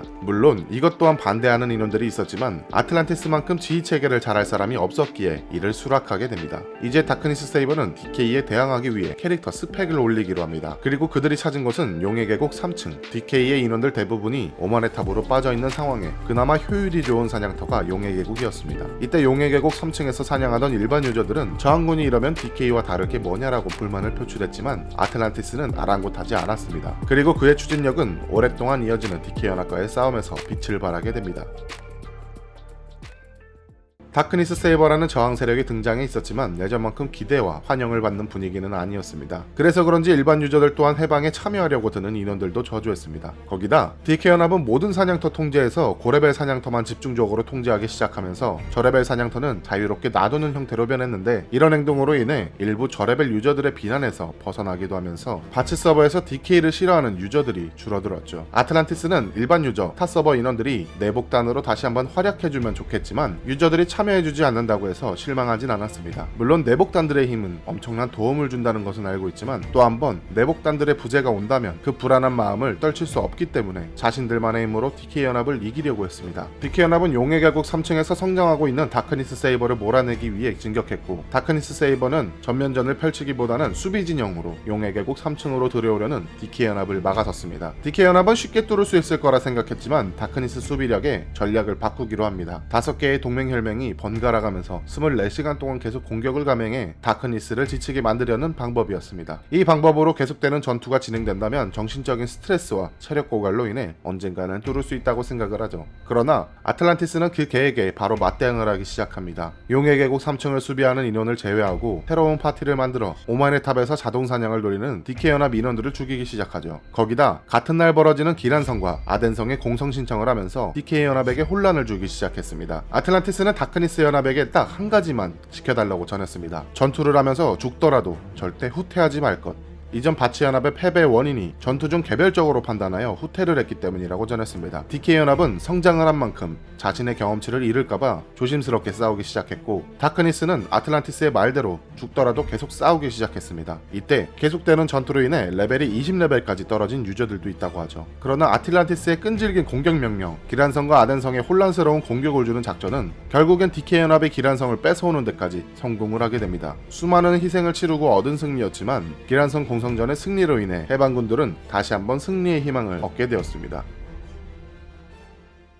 다크니스가 기란성의 공격을 지속적으로 보여주고 있을 때 DK연맹은 소극적인 전투를 보여줬습니다. 아키러스는 클로니클 4까지만 게임을 즐기다 접기로 했었기 때문에 조만간 나올 클로니클 5 업데이트를 기다리며 DK의 혈맹의 채식을 준비 중이었습니다. 아틀란티스 또한 클로니클 5 업데이트가 되면 아키러스가 떠날 것을 알고 있었기 때문에 DK에 엄청난 타격이 있을 것도 예상을 했습니다. 그러나 아키러스는 다크니스 세이버란 연합이 다시 한번 DK 연합을 공격하고 있었고, 자신은 DK가 최고의 위치일 때 게임을 접는다고 했지만 다크니스 연합을 무너뜨리지 못한다면 그가 정한 최정상의 타이틀은 무너지게 되는 것이었죠. DK 혈맹원들은 아키러스의 지휘 아래 다시 한번 다크니스 세이버를 물리치고 게임을 떠나겠지라고 생각을 했지만 아키러스는 이미 게임에 대한 흥미를 잃었던 것인지 이전에 보여줬던 적극적인 통솔력을 보여주지 않았습니다. 싸움보단 혈맹의 채식 준비에 시간을 쓰고 있었죠. 결국 예정대로 2006년 5월 21일 DK의 혈맹의 채식이 거행되었고, 총군주 아키러스의 몇 마디와 함께 자신이 가지고 있던 20억의 아데나를 약 500명 이상의 혈맹원들에게 골고루 배분했습니다. 그렇게 아키러스와 그를 따르던 간부진들 그리고 몇몇 혈맹원들은 동시에 리니지2를 떠나게 되죠. 사람들은 누구나 다 선만하려 할 것이다. 그렇게 하면 게임이 너무 식상할 것이다.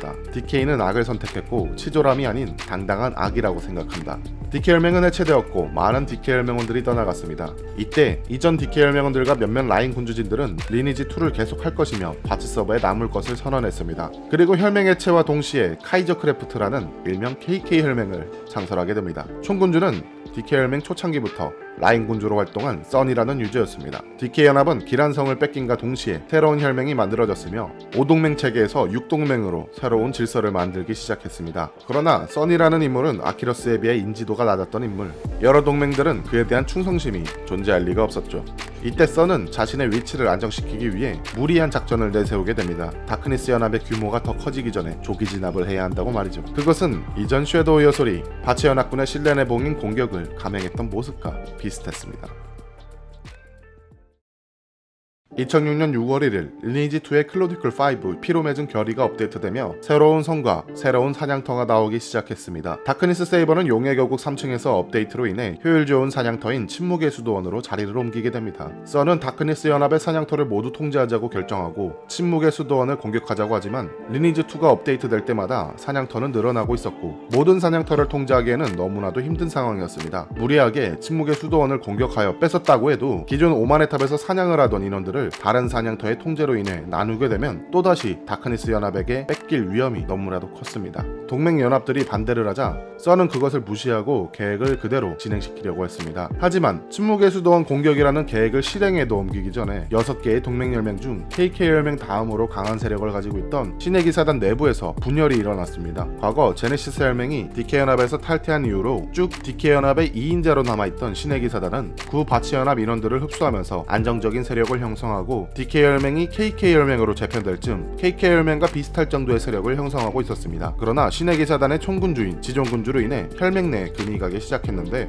DK연합의 기란성을 뺏기기 이전에 당시 기란성을 관리하던 혈맹은 신의 기사단이었습니다. 이때 성에서 걷어들이는 세금이나 혈맹 운영 자금을 지존군주가 관리하고 있었는데 어느 순간부터 지존군주가 혈맹 내의 공동 자금을 개인적인 용도로 사용한다는 소문이 혈맹 내부에서 퍼지게 됩니다. 이 소문은 점점 더 많은 혈맹원들에게 퍼져나가고 결국 신의 기사단 라인 군주 중 한 명인 안젤라가 같은 라인 군주들을 소집해 지존군주에 관한 소문에 대하여 회의를 열게 되었습니다. 이 회의에서 안젤라와 각 라인 군주진들은 지존군주에게 소문에 대한 해명을 알아 했으나 지존군주는 총군주인 자신에게 덤비려는 행동이냐며 안젤라에게 혈맹 탈퇴를 하라며 비난을 하고 거칠게 말을 했습니다. 안젤라는 혈맹 자금 이용 내역을 투명하게 공개하자고 반발하게 되었고 이때 모인 라인 군주들은 지존군주의 세력과 안젤라의 세력으로 갈라지게 되었습니다. 결국 안젤라의 편을 들은 세력들이 지존군주가 더 이상 얘기를 들으려 하지 않자 총군주에 대한 배신감과 실망감이 뒤섞이게 되며 자신들을 따르는 혈맹원들과 함께 신의 기사단 혈맹을 탈퇴하게 됩니다. 그리고 탈퇴한 인원들이 모여 리니지 1에서도 유명했던 이름의 혈맹 맨 오브 원웨이 혈맹 줄여서 맨혈맹을 새롭게 창설하게 됩니다. 이전 DK 혈맹의 나이츠 혈맹과 비슷한 형식으로 중립 혈맹이 될 것을 얘기했지만 신의 기사단은 당연하게 이것을 받아들이지 않고 적으로 간주하게 되죠. 이 결과로 인해 맨 혈맹은 육동맹 연합에게 공격을 당하게 됩니다. 그러나 신의 기사단 혈맹에 남아있던 혈맹원들은 과거 자신들의 동료를 공격해야 하는 부담감을 이기지 못하고 혈맹 탈퇴를 하게 되면서 맨 혈맹으로 옮기거나 다크니스 연합으로 이전을 하게 됩니다. 그로 인해 600명이 넘었던 신의 기사단은 순식간에 200명 이하로 인원수가 떨어지게 되며 2인자의 자리를 위너스 혈맹에게 넘겨주게 됩니다. 이 문제로 지존군주는 총책임자로서 혈맹 내부의 분열에 대한 책임을 지고 총군주 자리에서 물러나게 되며 이후 신의 기사단 고문인 렉톤이 총군주에 취임하게 되고 무너질 뻔한 혈맹을 수습하기 시작했습니다.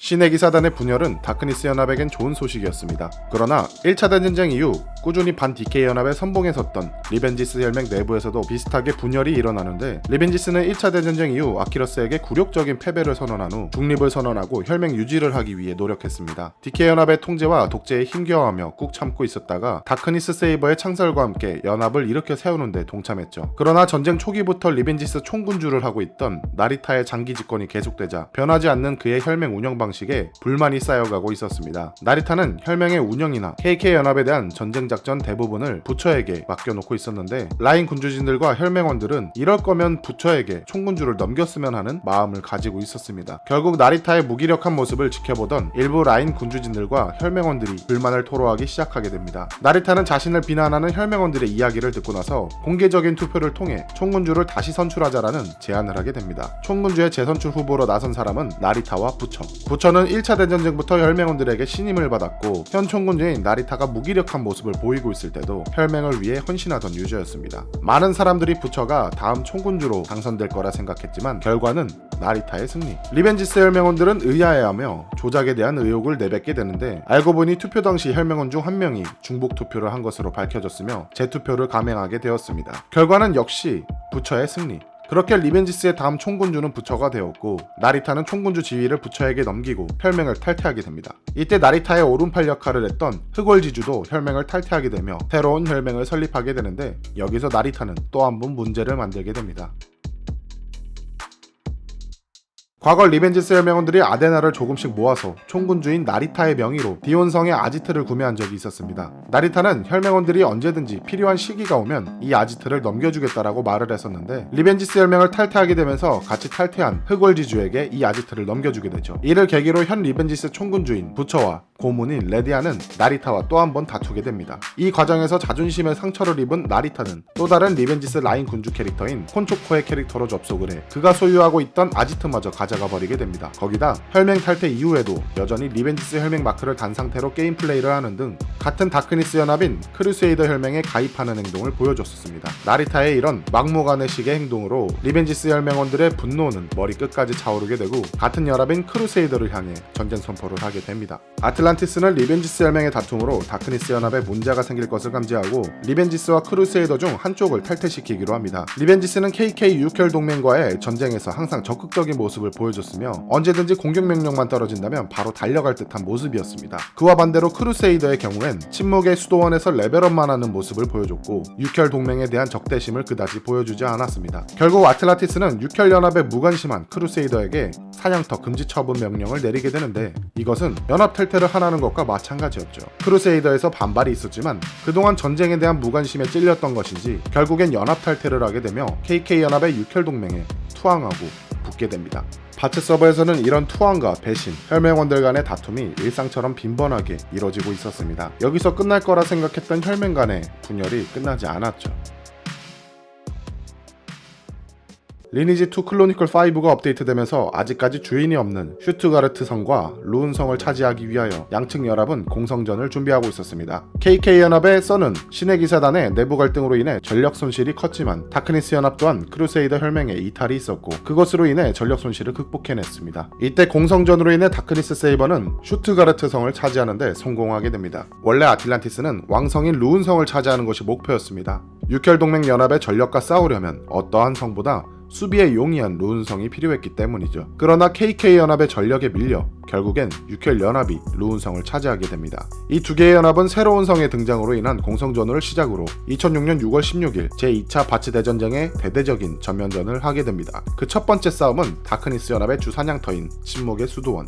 다크니스 세이버가 먼저 선점한 사냥터인 침묵의 수도원은 좁은 통로들로 연결된 일반적인 던전형 사냥터입니다. 캐릭터 간의 충돌 시스템이 있는 리니지2라는 게임의 특성상 이러한 던전에서 전투를 한다는 것은 맵의 지형상 수비하는 쪽이 우세했습니다. 아무리 많은 인원들이 들어온다 하더라도 선봉에서 싸울 수 있는 인원들은 한정적이기 때문이죠. 아틀란티스는 다크니스 연합의 전력보다 육혈 연합의 인원수가 월등히 많기 때문에 넓게 개방된 지역에서 싸우기보다는 던전의 좁은 통로에서 수비 진영으로 싸우기를 선택합니다. 맨 앞은 가장 강한 전사들을 배치하고 그 뒤에서 마법사, 궁수 등 원거리 공격수와 보조 역할을 담당하는 힐러가 버티고 있었는데 던전 통로가 생각보다 좁았던 것인지 다크니스 연합의 모든 인원을 수용할 수 없었을 뿐더러 엄청난 인원수가 한 곳에 모여들자 게임에서 렉이 걸리기 시작했습니다. 육혈 연합 또한 좁은 통로에서 수비 대형으로 막아서고 있는 다크니스 연합을 보고 쉽사리 공격하지 못한 채 다크니스 연합이 보이는 곳에 멈춰서서 그 상황을 지켜보기 시작했습니다. 양측 연합은 서로 눈에 보이는 거리에서 대치하고 있었고 누가 먼저 공격해 들어올지 모르는 팽팽한 상황이 계속되었습니다. 그러나 시간이 지날수록 지루해지기 시작했죠. 다크니스의 입장으로서는 가만히 수비만 하고 있더라도 침묵의 수도원을 뺏기지만 않으면 되기 때문에 별 상관이 없었으나 육혈 연합은 뺏으러온 입장이기 때문에 오히려 안절부절한 상황이었습니다. 결국 써는 육혈 동맹 중 2인자의 전투력을 과시하는 위너스 혈맹에게 통로로 진격하여 돌파할 것을 명령하고 그 뒤를 다른 혈맹들이 따라 진입할 것을 지시했습니다.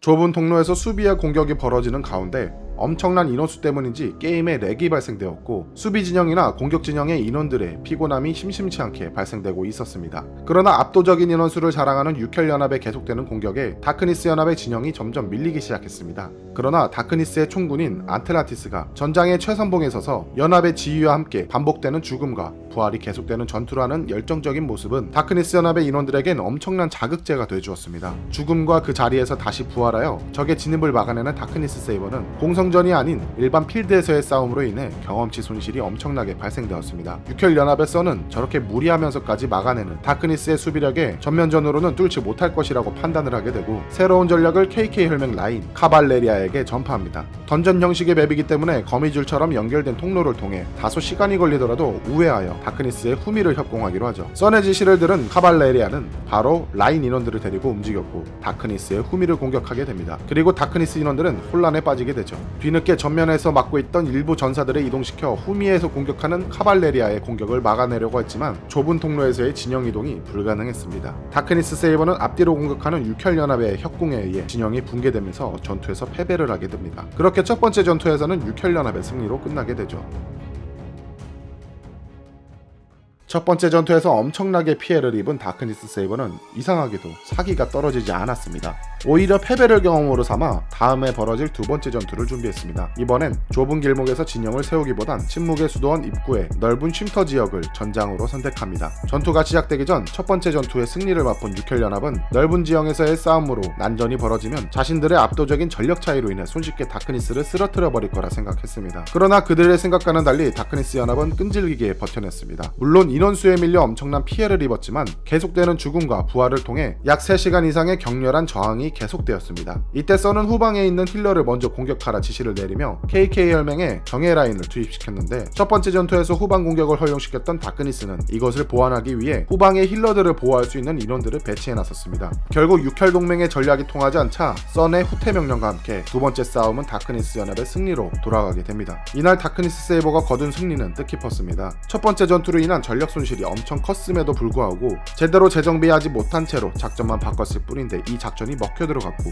이전 1차 대전쟁 때의 바치 연합일 때보다 조직적인 전투 집단으로 바뀌면서 지휘 체계가 확실해지니 육혈 연합과의 전력 차이를 연합의 단일화로 메꾸게 된 것이죠. 하지만 육혈 연합 또한 패배로 인해 사기가 식지 않았고 침묵의 수도원을 포기하지 않고 계속 공격했습니다. 그렇게 양측 연합의 끈질긴 공방전이 지속되고 있을 때 일반 유저들과 소수의 내복단의 부활로 인해 침묵의 수도원 곳곳에서 피 튀기는 싸움이 계속됐습니다.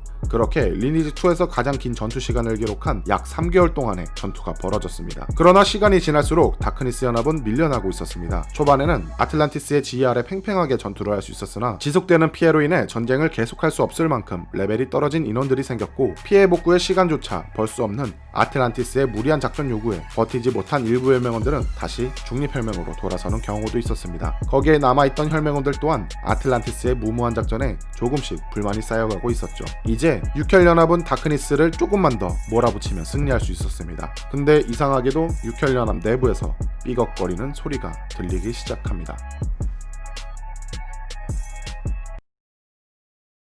다크니스 세이버의 패배가 가까워진 이 전쟁은 곧 있으면 육혈연합이 침묵의 수도원을 점령할 것처럼 보여졌습니다. 그러나 육혈연합 내부에서 분열이 일어나게 되면서 아직까지 침묵의 수도원은 다크니스 세이버가 점령한 상태였습니다. 낮엔 재정비를 하고 밤에 다시 싸우는 식의 반복되는 전투가 계속되면서 양측 모두 많은 피해를 입었고 지쳐가고 있었습니다. 이때 제일 먼저 육혈연합 내부에서 이 전쟁에 대한 불만들이 쏟아져 나오게 됩니다. 우선 첫 번째는 총군주인 썬의 고집 때문이었습니다. 연합원들은 장기전으로 지속되는 이 전쟁에 자신들이 힘들게 키웠던 캐릭터의 스펙이 대폭 감소되는 모습에 점점 불만이 생겼습니다. 거기다 과거 섀도우 여설 군주가 했던 실수를 반복하는 것처럼 느껴졌고 이젠 그만 싸우고 오만의 탑이나 사교의 신전 혹은 스타카토 둥지 등 안정적인 사냥터에서 다시 레벨도 올리고 세력을 좀 더 키우자고 썬에게 제안을 하게 되죠. 물론 현실적인 상황을 고려했을 때 어차피 침묵의 수도원을 빼앗는다고 하더라도 이곳을 관리할 혈맹 인원들이 충분하지 않았고 쉽게 밀리지 않는 다크니스와 싸우는 것도 무의미한 소모전이었습니다. 그러나 썬은 동맹들의 말은 잘 알겠지만 자신의 불안정한 총군주의 위치를 증명해야 했습니다. 결국 섀도우 여술 군주의 신뢰내봉인 토벌과는 다른 결과를 보여주겠다며 육혈연합의 고정사냥터는 침묵의 수도원으로 결정해버리고 이를 어기고 타 사냥터에서 사냥하는 것이 적발될 경우엔 징계 조치를 내린다고 공지를 하게 됩니다. 하지만 썬의 이런 대처는 총군주로서의 통솔보단 고집처럼 보여지게 되죠. 연합원들은 썬의 명령을 듣지 않고 오히려 더욱더 반발하는 모습을 보이기 시작합니다. 그래서 일부 동맹열들은 침묵의 수도원이 아닌 오만의 탑과 사교의 신전 등에서 사냥하는 모습을 보여줬습니다. 거기다 육혈연합 내부에서 썬을 더 이상 자신들의 수장으로 인정할 수 없다는 분위기가 조성되는데 이 불만을 가장 크게 얘기하는 인원들이 이상하게도 같은 혈맹인 KK 혈맹의 라인 군주진들이었습니다. 맨 처음엔 동맹 혈맹들이 썬을 인정하지 않은 것처럼 보여졌으나 이젠 혈맹 내부에서도 썬에 대한 위치를 부정적으로 생각하는 인원들이 생겼습니다. 결국 KK 혈맹 라인 군주들 중 세력이 강한 카발레리아와 준 등이 썬에게 반대하는 혈맹 인원들을 데리고 KK 혈맹을 탈퇴하게 됩니다. 그리고 리버스 혈맹을 창설하게 되죠. DK로 시작해 드래곤과 나이츠로 나뉘고 드래곤의 인원들이 떠나자 KK로 재편성되고 또 그 인원들이 갈라져 새로운 혈맹을 창설하게 되니 사실상 빈껍데기만 남은 KK 혈맹은 육혈연합에서 가장 약한 전투력을 가진 혈맹이 되어버립니다. 그리고 썬은 혈맹의 분열에 대한 모든 책임을 지고 총군주에서 사퇴하겠다고 선언합니다. 그러나 KK 혈맹에서 갈라져 나온 리버스 혈맹은 혈맹이 만들어지자마자 바로 분열이 일어나게 됩니다. 그 이유는 카발레리아와 준이 총군주의 지위를 둘러싸고 충돌이 일어나게 되죠. 이때도 다수결 투표를 통해 준이 총군주로 선택을 받았는데 카발레리아는 이것에 대해 인정하지 못하고 반발을 하게 됩니다. 총군주 지위를 얻은 준은 카발레리아에게 혈맹 탈퇴를 하라고 명령을 하게 됩니다. 리버스 혈맹으로 재편된 지 얼마 되지도 않은 이 시점에 또다시 카발레리아는 자신을 따르는 인원들을 데리고 혈맹 탈퇴와 함께 테르시오 혈맹을 창설하고 다크니스 연합과 리버스 혈맹을 적대 관계로 두며 양쪽에서 싸우게 됩니다. 육혈연합은 연합 내에서 가장 큰 세력을 담당했던 KK연합과 신의 기사단의 분열로 인해 큰 혼란에 빠지게 됩니다. 혈맹의 재정비도 해야 했고 다크니스 연합과의 싸움도 계속해야 했는데 KK연합의 분열이 일어나고 있을 시점에 또 하나의 문제가 발생됩니다. 바로 AK혈맹 내부에서 KK혈맹을 공격하려고 했던 계획이 들통나게 되죠. AK혈맹은 1차 바츠 대전쟁에서 바츠연합으로 DK연합과 싸웠던 혈맹입니다. 원래는 유벤투스란 이름이었는데 DK연합에게 패배를 하고 투항하여 유벤투스 혈맹에서 AK혈맹으로 재편된 인원들입니다. 비록 투항하여 DK 세력에 흡수되었다고는 하나 아직까지 반 DK의 색깔이 남아있던 인원들이 존재했죠. 그러나 DK연합이 가장 강한 지배력을 과시하는 시점에 흡수되어 그 색깔을 겉으로 드러내지 못하고 있었는데 DK연합의 최고의 권위자인 아키러스가 주요 인물들을 데리고 리니지 2를 떠나고 지배력이 약해진 KK혈맹과 무모한 작전을 내세우는 총군주 썬에 대한 태도 때문에 잃어가고 있던 반 DK의 색깔이 다시 한번 뚜렷하게 변하기 시작했습니다. 그러던 중 썬이 침묵의 수도원을 육혈연합의 고정 사냥터로 지정하게 되면서 AK혈맹 인원들 역시 명령에 따르기 위해 침묵의 수도원에서 사냥을 하고 있었는데 KK혈맹 인원 중 한 명이 AK혈맹 인원과 사소한 다툼으로 인해 AK혈맹원을 죽여버리게 됩니다. 그동안 리니지2는 혈맹원들과의 사소한 싸움에도 분열이 일어날 정도로 동맹 간의 살인 행위는 내부의 결속을 깨트리는 아주 중요한 사항이었습니다. 그러나 당시 AK혈맹의 총군주였던 솔로 제왕은 KK혈맹의 살인 행위에 대해 제대로 사과를 받아내려 들지 않았고 혈맹원들의 자존심이 상하게 개인적으로 사건을 무마시키려고 했습니다. 안 그래도 KK혈맹이 약해진 지배력 때문에 슬슬 반 DK의 색깔이 뚜렷해지고 있었는데 같은 혈맹원이 어이없게 죽음을 당하고 사과조차 받지 못하니 AK혈맹원들은 총군주 솔로 제왕에 대한 태도에 증오심이 불타오르게 됩니다. 결국 동맹의 살인이라는 사건으로 인해 AK혈맹의 일부 혈맹원들은 총군주인 솔로 제왕의 눈을 피해 육혈연합에서 탈퇴해야 한다는 음모가 떠돌기 시작했습니다. 그리고 이 음모의 중심에는 AK혈맹의 고문인 투소조라는 인물로부터 계획되기 시작했습니다. 투소조는 AK혈맹의 고문이라는 자신의 지위를 이용해 자신의 뜻을 따르는 혈맹원들을 포섭하며 조용히 움직였죠. 그러나 문제는 계획 단계에 불과했던 이 음모가 어떤 이유에서인지 밝혀지진 않았지만 KK혈맹 귀에 들어가게 돼버립니다. KK혈맹의 썬은 안 그래도 자신에 대한 불만으로 혈맹 내에서 분열이 일어나고 있는데 같은 동맹에서 반역을 일으키려는 AK혈맹에 대해 일말의 자비심도 보이지 않았습니다. 연합의 배신이라는 이유로 AK혈맹은 나머지 5개의 동맹혈맹들에게 척살당할 것을 선포당했죠. 투소주와 같이 반란을 계획한 일부 라인 군주 인원들은 다크니스 세이버에게 투항하고 KK혈맹과 싸우자고 제안을 하게 되지만 AK혈맹 전체 인원이 반 DK 성향을 가진 게 아니기 때문에 혈맹 내에서도 찬성파와 반대파로 나뉘게 돼버립니다. 결국 그들이 선택한 것은 자진해서 혈맹 해체를 하고 각자 자신이 원하는 삶을 찾아 흩어지는 것이었습니다. 그렇게 AK혈맹은 사라지고 뿔뿔이 흩어져 중립혈맹 혹은 다크니스 세이버로 흘러들어가게 되며 KK혈맹에 대한 공격 음모에 가담하지 않았던 AK혈맹 일부 라인들은 라이트 오브 엠파이어 빛의 제국이라는 뜻을 가진 혈맹을 만들어 다시 오열 동맹의 편에 서게 됩니다. 이 일은 침묵의 수도원 전쟁으로 인해 KK혈맹의 분열이 일어나고 있는 동안에 벌어진 육혈연합에겐 엄청난 타격을 준 사건으로 손꼽히게 됩니다. 계속되는 사건들로 인해 육혈연합의 힘이 많이 약해지게 되었죠.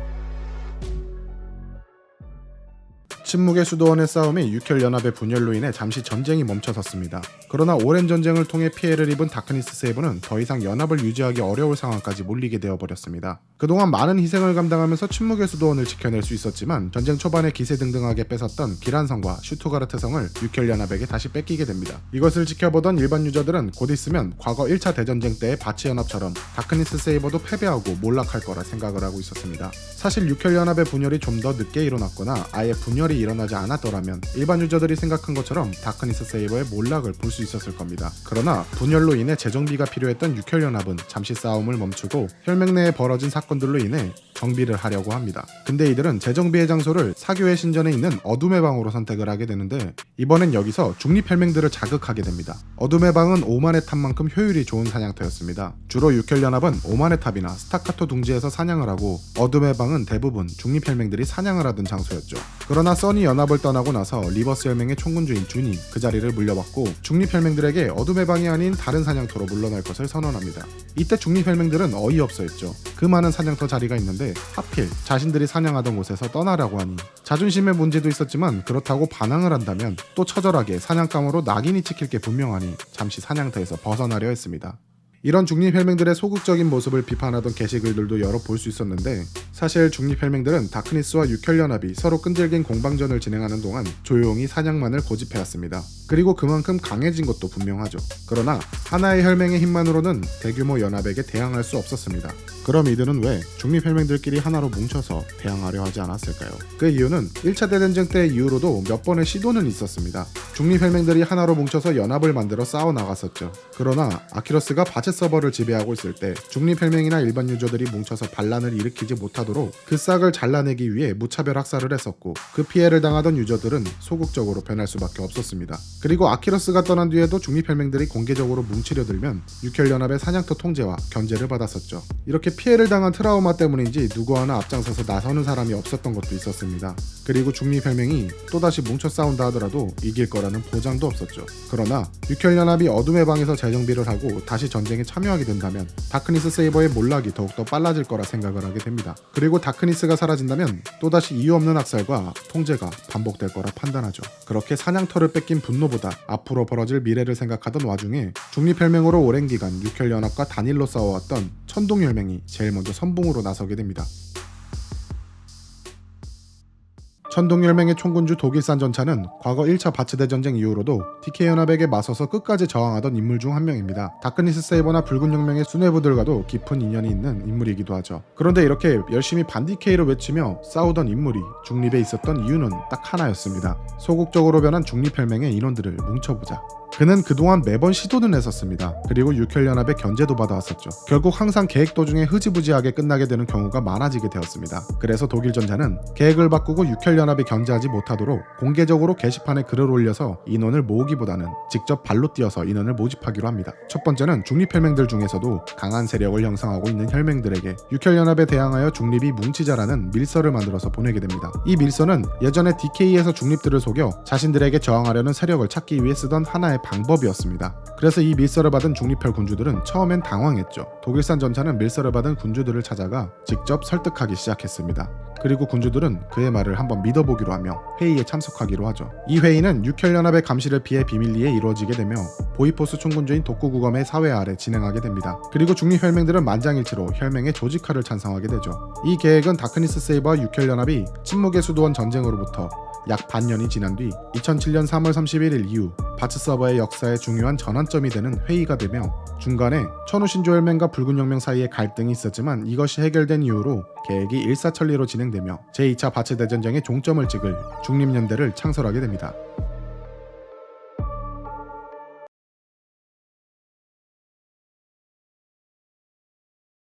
오랜 시간 동안 육혈연합에 그리고 DK의 횡포에 신음하던 바츠 서버 유저들의 분노는 무서웠습니다. 창설 직전까지 비밀스럽게 진행되던 중립연대가 육혈연합에 대한 선전포고를 시작으로 공식 홈페이지 및 커뮤니티 게시판을 통해 모든 중립혈맹들의 참여를 공개적으로 요청하기 시작했습니다. 이때 이 게시글을 읽은 중립혈맹들은 하나둘씩 전쟁 참여 의사를 밝히기 시작했고 추가로 중립연대에 참여해 같이 싸우겠다는 인원들은 바츠 서버 중립혈맹들 뿐만이 아니라 과거 1차 바츠 대전쟁 당시와 비슷하게 바츠 서버 그리고 타 서버 일반 유저들이 다시 한번 내복단으로 뭉치기 시작했습니다. 1차 대전쟁 때만큼의 인원수가 모인 것은 아니지만 이때 그 열기만큼은 1차 대전쟁 못지않게 뜨거웠습니다. 중립연대라는 이름으로 육혈연합에 대한 대대적인 저항 세력의 열기가 뜨거워지자 지금까지 육혈연합과의 전쟁을 최선봉에서 이끌어오던 다크니스 세이버의 총군주 아틀란티스는 게시판을 통해 중립연대의 창설을 축하하고 정확한 이유는 밝혀지지 않았지만 다크니스 세이버의 총군주 자리에서 스스로 물러나게 됩니다. 그러나 아틀란티스는 총군주 자리에서 물러난 후에도 혈맹원의 위치에서 2차 바츠 대전쟁의 마지막까지 싸우게 됩니다. 그리고 중립연대는 바로 다크니스 세이버와 함께 육혈연합의 사냥터 중 한 곳인 사교의 신전으로 공격을 감행합니다. 중립연대가 공격해오는 모습을 본 육혈연합은 자신들의 스펙과 여태까지 쌓아온 전투 경험을 통해 이 상황을 극복할 수 있을 거라 생각을 했습니다. 그러나 막상 두 개의 연합이 내부로 몰려들자 이 상황을 막아내지 못하고 루운성 마을로 후퇴하게 되죠. 그리고 자신들의 생각이 틀렸다는 걸 깨닫게 됩니다. 중립연대의 숫자가 많다라는 정보는 있었으나 그 인원을 실제로 보니 예상했던 것보다 많은 인원이었고 저레벨로 구성되어 있을 거라 생각한 내복단들 또한 리니지2의 많은 업데이트로 인해 늘어난 사냥터 덕분인지 단기간에 빠른 레벨업으로 무시할 만한 스펙 스펙은 아니었습니다. 중립연대, 다크니스 세이버, 내복단 인원들은 육혈연합과의 전면전으로 승리를 얻어내자 사기가 크게 고조되었습니다. 과거 1차 바츠대전쟁 이후 2년 만에 힘으로 얻은 승리였죠. 이 승리의 열기가 식기 전에 바로 육혈연합의 다음 사냥터를 향해 진격했습니다. 그렇게 육혈연합은 용의 계곡, 스타카토 둥지, 오만의 탑 등 여러 사냥터로 진격해오는 저항군과 피 튀기는 공방전을 진행했습니다. 하지만 막는 게 무의미할 정도로 상황이 좋지 않았고 계속되는 패배로 인해 육혈연합의 사기도 많이 떨어져 있는 상태였습니다. 여기서 총군주의 판단이 가장 중요한 시기였는데 총군주인 준 역시 최악의 상황을 해결하기 위해 충분한 작전을 내세우지 못하고 우선 필드에서 진행되는 싸움은 회피하고 필드 전쟁 이후에 벌어질 공성전을 대비해 자신들이 가지고 있는 성들의 수성을 최우선으로 생각하며 수비 모드로 전략을 바꾸게 됩니다. 그러나 육혈연합의 수비 모드로 작전을 바꾸자 중립연대는 육혈연합에게 뺏은 사냥터에서 스펙을 올리기 시작합니다. 거기다 처음엔 약 1000명의 인원들이 뭉쳐서 만들어진 연대가 시간이 조금 지나자 총 40개의 혈맹, 그 이론은 약 2000명에 가까운 숫자로 불어나게 됩니다. 그리고 내복단들 또한 사냥터에서 자유롭게 사냥을 하면서 충분히 스펙을 올리기 시작했죠. 리니지 1부터 리니지 2까지 서버를 장악한다는 것은 바로 성의 소유 유무에 있습니다. 아직까지 바츠 서버의 모든 성을 소유한 지배자로 군림하는 연합은 육혈연합. 이들은 일시적으로 숫자에 밀려 수비를 선택하게 되었지만 1차 대전쟁에서 패배 이후에도 다시 되살아나 바츠 서버를 지배했던 세력이죠. 언제든지 위협이 되는 무시할 수 없는 그들과 드디어 하나로 뭉쳐진 바츠 서버의 모든 유저들과의 싸움은 어느 쪽이 모든 성을 차지하느냐의 싸움으로 그 승패가 갈리게 됩니다.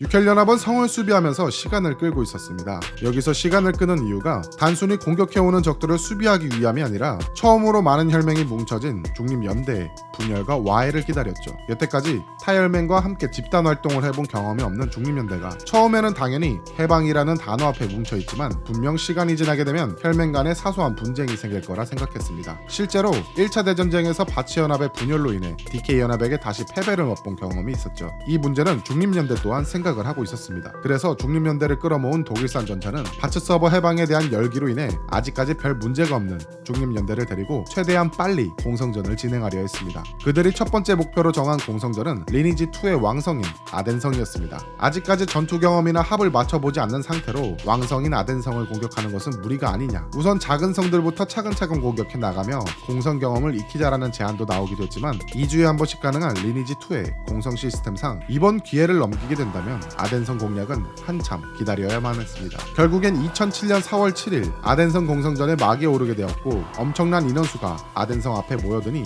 이때 바츠 서버의 서버렉은 아무리 좋은 사양의 PC를 가진 유저라도 버틸 수 없을 정도였다고 합니다. 중립연대는 계획대로 각각 전장의 중요한 장소에 부하를 위한 진지를 설치하기 시작했는데 평소라면 진지 구축을 방해하기 위해 공격했을 육혈연합은 이렇다 할 움직임을 보이지 않았습니다. 그러나 중립연대가 외성문을 파괴하려고 다리를 건너 성 안으로 진입하려 시도하자마자 기다렸다는 듯이 바로 공격을 퍼부었죠. 인원수로는 월등히 앞서 있는 중립연대지만 공성 경험이 부족한 그들은 육혈연합의 작전에 휘말려들었습니다. 시간 제한이 존재하는 리니지2 공성전에선 누구보다 빠르고 정확한 지휘체계로 수비 진영을 붕괴시키고 후방 부대의 원활한 진입을 도와줘야 하는데 중립연대는 갑작스럽게 모인 많은 인원이 있었기 때문에 충분한 작전 수행을 할 수 있는 인원들이 매우 적었습니다. 그에 반해 육혈연합은 충분한 공성 경험과 지휘를 바탕으로 성문으로 들어오려는 저항군들을 하나하나씩 정확하게 처리했죠. 거기다 엄청난 인원수가 한 곳에서 전쟁을 벌이자 서버렉과 마구잡이로 돌진하는 내복단들 때문에 적과 아군의 구분조차 제대로 되지 않는 상황이 생겼습니다. 중립연대는 초반 상황이 너무 불리하게 돌아가자 성 입구에 있는 모든 병력을 후퇴하라고 명령하게 됩니다. 그리고 아덴성에 존재하는 파괴 가능한 성벽을 부수기 위해 일부 병력을 이동시키고 공성골렘을 소환하여 양쪽에서 공격하기로 작전을 바꾸게 됩니다. 그러나 육혈연합의 수비력은 중립연대의 바꾼 작전마저 바로 대처를 하게 되죠. 군수들과 마법사들이 신속하게 외성벽으로 올라가 공성골렘을 파괴하고 성벽이 파괴되는 것을 막았고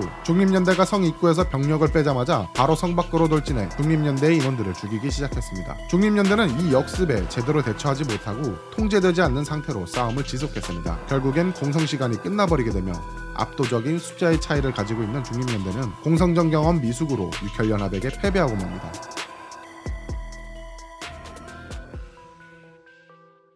지휘체계가 제대로 잡혀있지 않는 중립연대는 다음날 진행된 두 번째 왕성인 루운성에서도 이어집니다. 아덴성보다 수비하기 좋은 지형인 루운성은 여전히 육혈연합의 지휘체계 아래 뚫을 수 없게 되죠. 중립연대는 계속되는 공성전의 패배로 확립된 지휘체계의 필요성을 느끼게 되지만 40개가 넘는 혈맹들이 뭉쳐있고 그 혈맹들이 각자 가지고 있는 생각들이 다 달랐습니다. 여기서 잠시 육혈연합과 중립연대의 차이점을 알고 가자면, 육혈연합은 영상에서 항상 말했던 DK연합의 체계를 꾸준히 이어오는 수직적인 관계입니다. 군대와도 비슷하죠. 물론 이것 때문에 반발하는 인원들이 생기게 되고 오해와 분열을 만들기도 했지만, 이들이 조직된 체계로 전투를 했을 때 그 힘은 엄청났습니다. 그와 반대로 중립연대는 모든 혈맹들이 바체 서버의 해방이라는 하나의 공통점을 가지고 모여든 수평적인 관계입니다. 물론 이들도 각 혈맹의 총군주, 간부진들은 존재하지만 이것을 하나로 뭉쳐서 지휘할 인원들이 없었죠. 거기다 공성전을 진행할수록 일부 혈맹들은 자신들의 혈맹이 성을 차지하고 싶다라는 생각을 하다 보니 연합의 전투가 아닌 개별적인 전투를 보여주게 돼버린 거죠.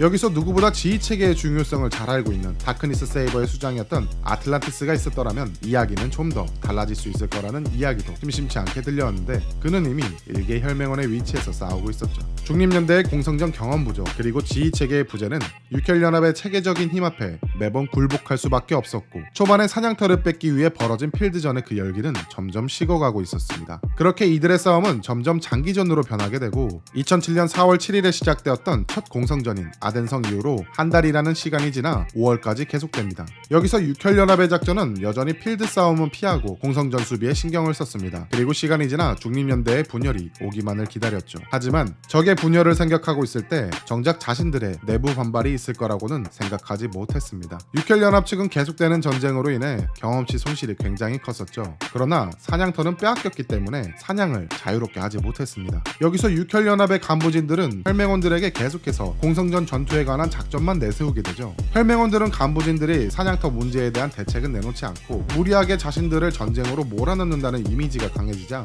이것을 참지 못하고 불만을 쏟아내기 시작했습니다. 그러나 간부진들은 충분한 계획으로 설득하지 못했습니다. 결국 이 문제로 육혈연합의 일부 혈맹원들은 말도 없이 혈맹을 탈퇴하거나 게임을 접는 인원들이 생기게 되는데, 같이 싸우던 동료들이 떠나가니 육혈연합의 사기와 결속력이 점점 사라지고 있었습니다.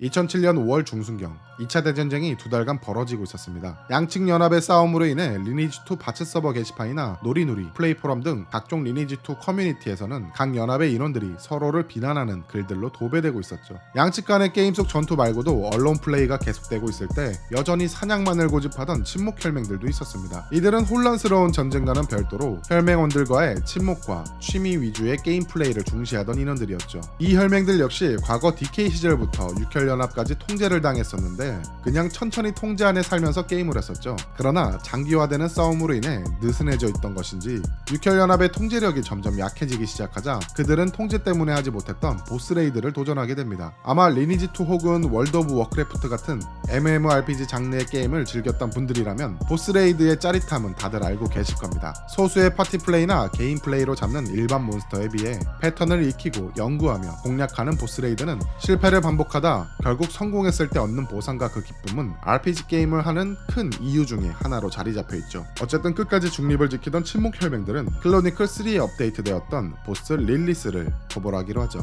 릴리스는 지룡 안타라스나 수룡 파프리온, 화룡 발라카스 같은 강력한 보스와는 달리 상대적으로 적은 인원으로 공략할 수 있는 레이드 보스입니다. 그러나 A급 무기의 업그레이드에 필요한 축복받은 집본석을 얻을 수 있기 때문에 많은 유저들이 토벌에 꿈을 꿨었죠. 침묵 혈맹들은 릴리스를 공략하러 던전 네크로폴리스로 진입했습니다. 그러나 그곳엔 중립연대와 육혈연합이 전쟁을 하고 있던 장소였죠. 그래서 이들은 미리 양측 연합에게 자신들은 끝까지 중립을 유지할 것이고 여기에 온 이유는 단순히 릴리스 토벌을 하기 위함 이라고 먼저 양해를 구했습니다. 이것은 서버 게시판에 공지까지 하며 허락을 구했죠. 사실 굳이 두 연합이 전쟁을 하고 있을 때 레이드에 대한 양해까지 구할 필요는 없었으나 DK연합이 서버를 지배하고 있던 시절엔 레이드를 하기 위해서는 자신들보다 강한 혈맹에게 양해를 구하는 게 관습이 되어버렸죠. 물론 지금의 육혈연합도 그 관습을 여전히 이어오고 있었고요. 중립연대는 레이드는 자유의사에 따라 진행할 수 있는 것이다 라는 입장이었기 때문에 이를 수락하지만 육혈연합은 아무런 반응도 하지 않았습니다. 결국 끝까지 중립을 유지하겠다는 칠목혈맹의 인원들은 레이드를 진행하기로 하고 2007년 5월 14일 약속된 레이드 장소로 71명의 인원들이 집결하게 되죠. 그런데 이때 육혈연합의 육혈연합의 소속의 인원들이 릴리스 레이드를 하겠다며 뒤늦게 들어오게 됩니다. 그리고 레이드를 하기 위해 모여있던 중립혈맹원들에게 릴리스는 육혈연합이 관리하는 통제 대상이라며 자신들의 허락 없이 레이드하는 것은 반역으로 보겠다고 말을 전하고 레이드를 하기 위해 모여있는 71명의 인원들에게 해산하라고 전했습니다. 중립혈맹의 인원들은 자신들이 미리 양해를 구하지 않았냐며 레이드를 위해 게시판에 미리 글까지 써놨는데 여태까지 아무런 반응도 안 하다가 갑자기 나타나서 해산을 강요하는 것은 아니지 않냐라고 반발하게 됩니다. 그리고 이미 약속하고 다들 바쁜 시간에 모였는데 이제 와서 갑자기 레이드를 취소한다는 건 너무 억울했죠. 그러나 육혈연합은 이 말을 듣지 않고 중립혈맹의 계속되는 항의에 극단적으로 대응하게 되며 릴리스 레이드를 하기 위해 모인 중립혈맹원 71명을 모조리 살해해버립니다. 이 이야기는 바로 커뮤니티와 바츠 서버에 전파되었고 오랜 시간 전쟁으로 희미해진 육혈연합의 횡포를 다시 한번 바츠 서버 유저들에게 각인시키는 계기가 되었습니다. 결국 이 사건으로 인해 침묵을 유지하던 중립혈맹들까지 중립연대에 참여하기 시작했습니다. 육혈연합은 자신들의 행동으로 인해 적으로 싸워야 할 인원들의 전투력을 상승시킨 것이나 다름이 없었죠.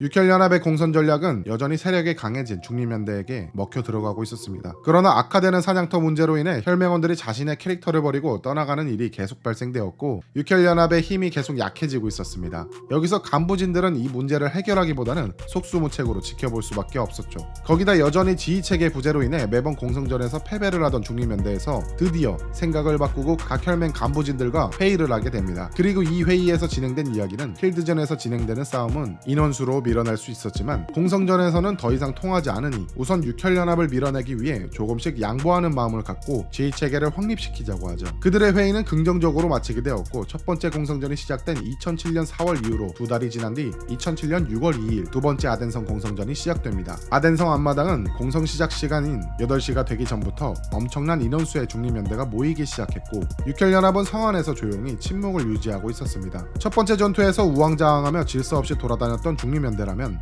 이번엔 모든 인원이 한 곳에 서서 8시가 되기만을 기다렸죠. 그리고 8시가 되자마자 공성전 시작. 중립연대 각 군주진들은 재빠르게 아덴성 앞마당에 진지를 세우기 시작했습니다. 그와 동시에 수많은 공성골렘들이 정문과 좌우측 성벽 3곳에 소환되었죠. 하지만 육혈연합의 정예혈맹원들로 구성된 수비진의 저항은 매우 강력했습니다. 소환된 골렘은 순식간에 파괴되었고 내부로 진입하려던 중립연대 및 내복단 인원들을 죽여나갔죠. 그리고 기회를 봐서 앞마당에 세워놓은 진지를 파괴하려 했습니다. 중립연대는 여전히 첫 번째 아덴성과 똑같은 전투를 보여주는 듯 했습니다. 그러나 이번엔 많은 혈맹들이 개별적으로 싸우지 않고 자신의 위치를 지켜가며 싸우기 시작했습니다. 중립연대 인원들이 죽으면 그 자리를 내복단이 채우고 내복단이 죽으면 그 자리를 중립연대가 채워가며 죽음과 부활을 계속했습니다.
육혈연합은 자신들을 향해 밀고 들어오는 중립연대의 인해 전술을 이기지 못하고 결국 진영이 파괴되고 방어진들이 급격하게 무너지기 시작했습니다. 아덴성 외성 방어벽이 무너지기 시작하자 육혈연합은 내성으로 후퇴하여 내성 수비에 주력하기로 합니다. 그렇게 육혈연합이 외성에서 철수하자마자 그들이 지키고 있던 자리엔 중립연대 인원들과 내복단들이 둘러싸고 있었는데 그 인원들이 어찌나 많은지 외성문을 둘러싸도 아직 많은 인원들이 남았었죠. 중립연대는 빨리 내성으로 들어가자라는 혈맹 인원들의 흥분을 가라앉히고 외성문에서 잠시 보조 마법을 다시 받고 체력을 채우며 재정비의 시간을 갖게 됩니다. 이번 싸움을 마지막처럼 신중하게 행동했죠. 거기다 외성에선 세 곳으로 병력을 보내 전투를 할 수 있었지만 내성 같은 경우에는 통로가 좁고 전투가 제한되어 있기 때문에 더욱더 신중하게 준비했습니다. 그렇게 준비를 마치고 내성으로 진격하라는 진입 명령이 떨어지자 인원들은 돌격하기 시작했습니다. 가끔씩 돌발 행동을 하는 내복단들 때문에 중립연대와 내복단들의 말다툼이 있었지만 전쟁에는 크게 무리가 없었습니다. 이런 절망적인 병력 차이와 전투력 차이에 육혈연합은 1시간 이상 내성 안에서 수비를 했습니다. 그러나 공성전의 시간이 지날수록 힐러 클래스들의 만화가 바닥나기 시작했죠. 중립연대는 이것을 이론수로 메꾸고 이미 외성에서 재정비를 했기 때문에 문제가 없었다지만 육혈연합은 내성으로 후퇴하면서 재정비할 시간이 부족했죠. 결국 보조 마법이 사라지고 끊임없이 밀려드는 중립연대의 공격에 마지막 방인 각인실까지 밀려나게 됩니다.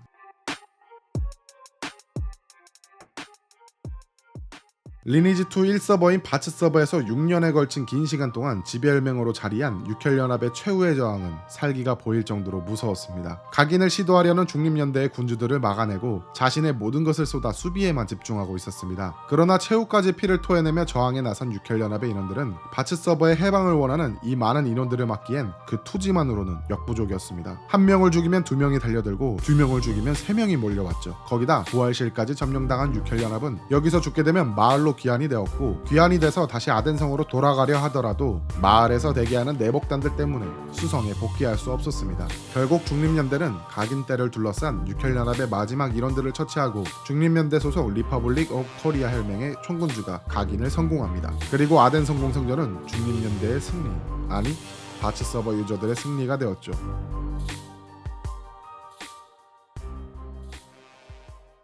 바츠 서버 유저들의 승리의 함성을 통해 이 소식은 많은 유저들에게 전해지며 전투를 참여하지 않았던 유저나 참여했던 유저들 모두 한마음으로 기뻐했습니다. 바츠 유저들의 공성전의 승리를 계기로 약해질 대로 약해진 육혈연합의 나머지 성들을 한 달 동안 차근차근 뺏기 시작하며 2007년 7월 1일 육혈연합의 마지막 성인 글로디오 성까지 뺏는 데 성공하게 됩니다.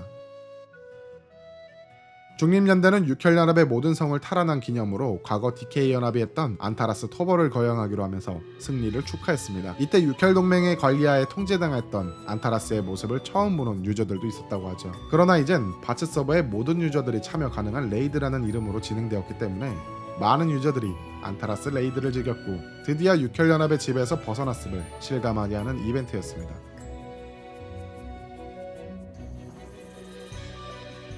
모든 성을 빼앗고 지배혈맹의 위치에서 물러난 육혈동맹은 다시 한번 부활을 꿈꿨지만 엄청난 인원수로 모든 사냥터를 통제하기 시작한 중립연대의 견제로 인해 부활을 꿈꿀 수도 없었습니다. 결국 육혈연합은 게임을 지속하기 위해 중립연대에게 투항하는 세력이 점점 늘어나게 되고 육혈연합의 라이온 혈맹과 빛의 제국 혈맹은 중립연대와의 전쟁을 견디지 못하고 해체하였으며 이어서 DK 연합 시절부터 동맹의 일원으로 활동했던 거대 혈맹인 위너스마저 혈맹원들의 이탈을 견디지 못하고 해체되면서 결국 육혈동맹은 리버스 혈맹, KK혈맹 그리고 신의 기사단으로 대폭 축소가 된 3개의 혈맹으로 재편되었다가 시간이 지나면서 이 3개의 혈맹 또한 중립연대의 일원으로 흡수되거나 게임을 떠났죠. 결국 DK의 직계인 리버스 혈맹의 총군주인 아시타카는 2008년 3월 2일 게시판을 통해 바츠 서버의 유저들에게 항복을 선언했습니다.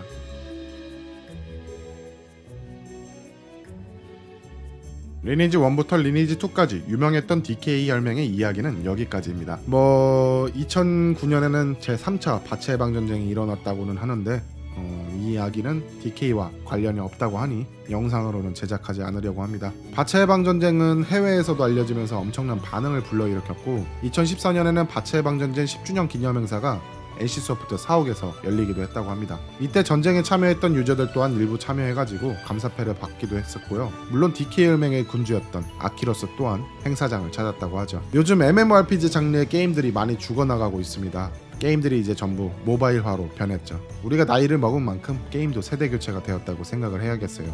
이제는 많은 시간이 지난 옛날 게임 이야기지만 우리는 그 시절 게임 역사를 추억으로 간직하고 있습니다. 그럼 다음에는 더욱더 재밌는 게임 이야기 전해드리도록 하겠습니다. 바체 해방전쟁의 이야기가 끝났다고 이제 안 오시면 안 돼요. 그럼 저는 무작전이었고요. 리니지2 게임 역사 스토리텔링 마치도록 하겠습니다. 감사합니다.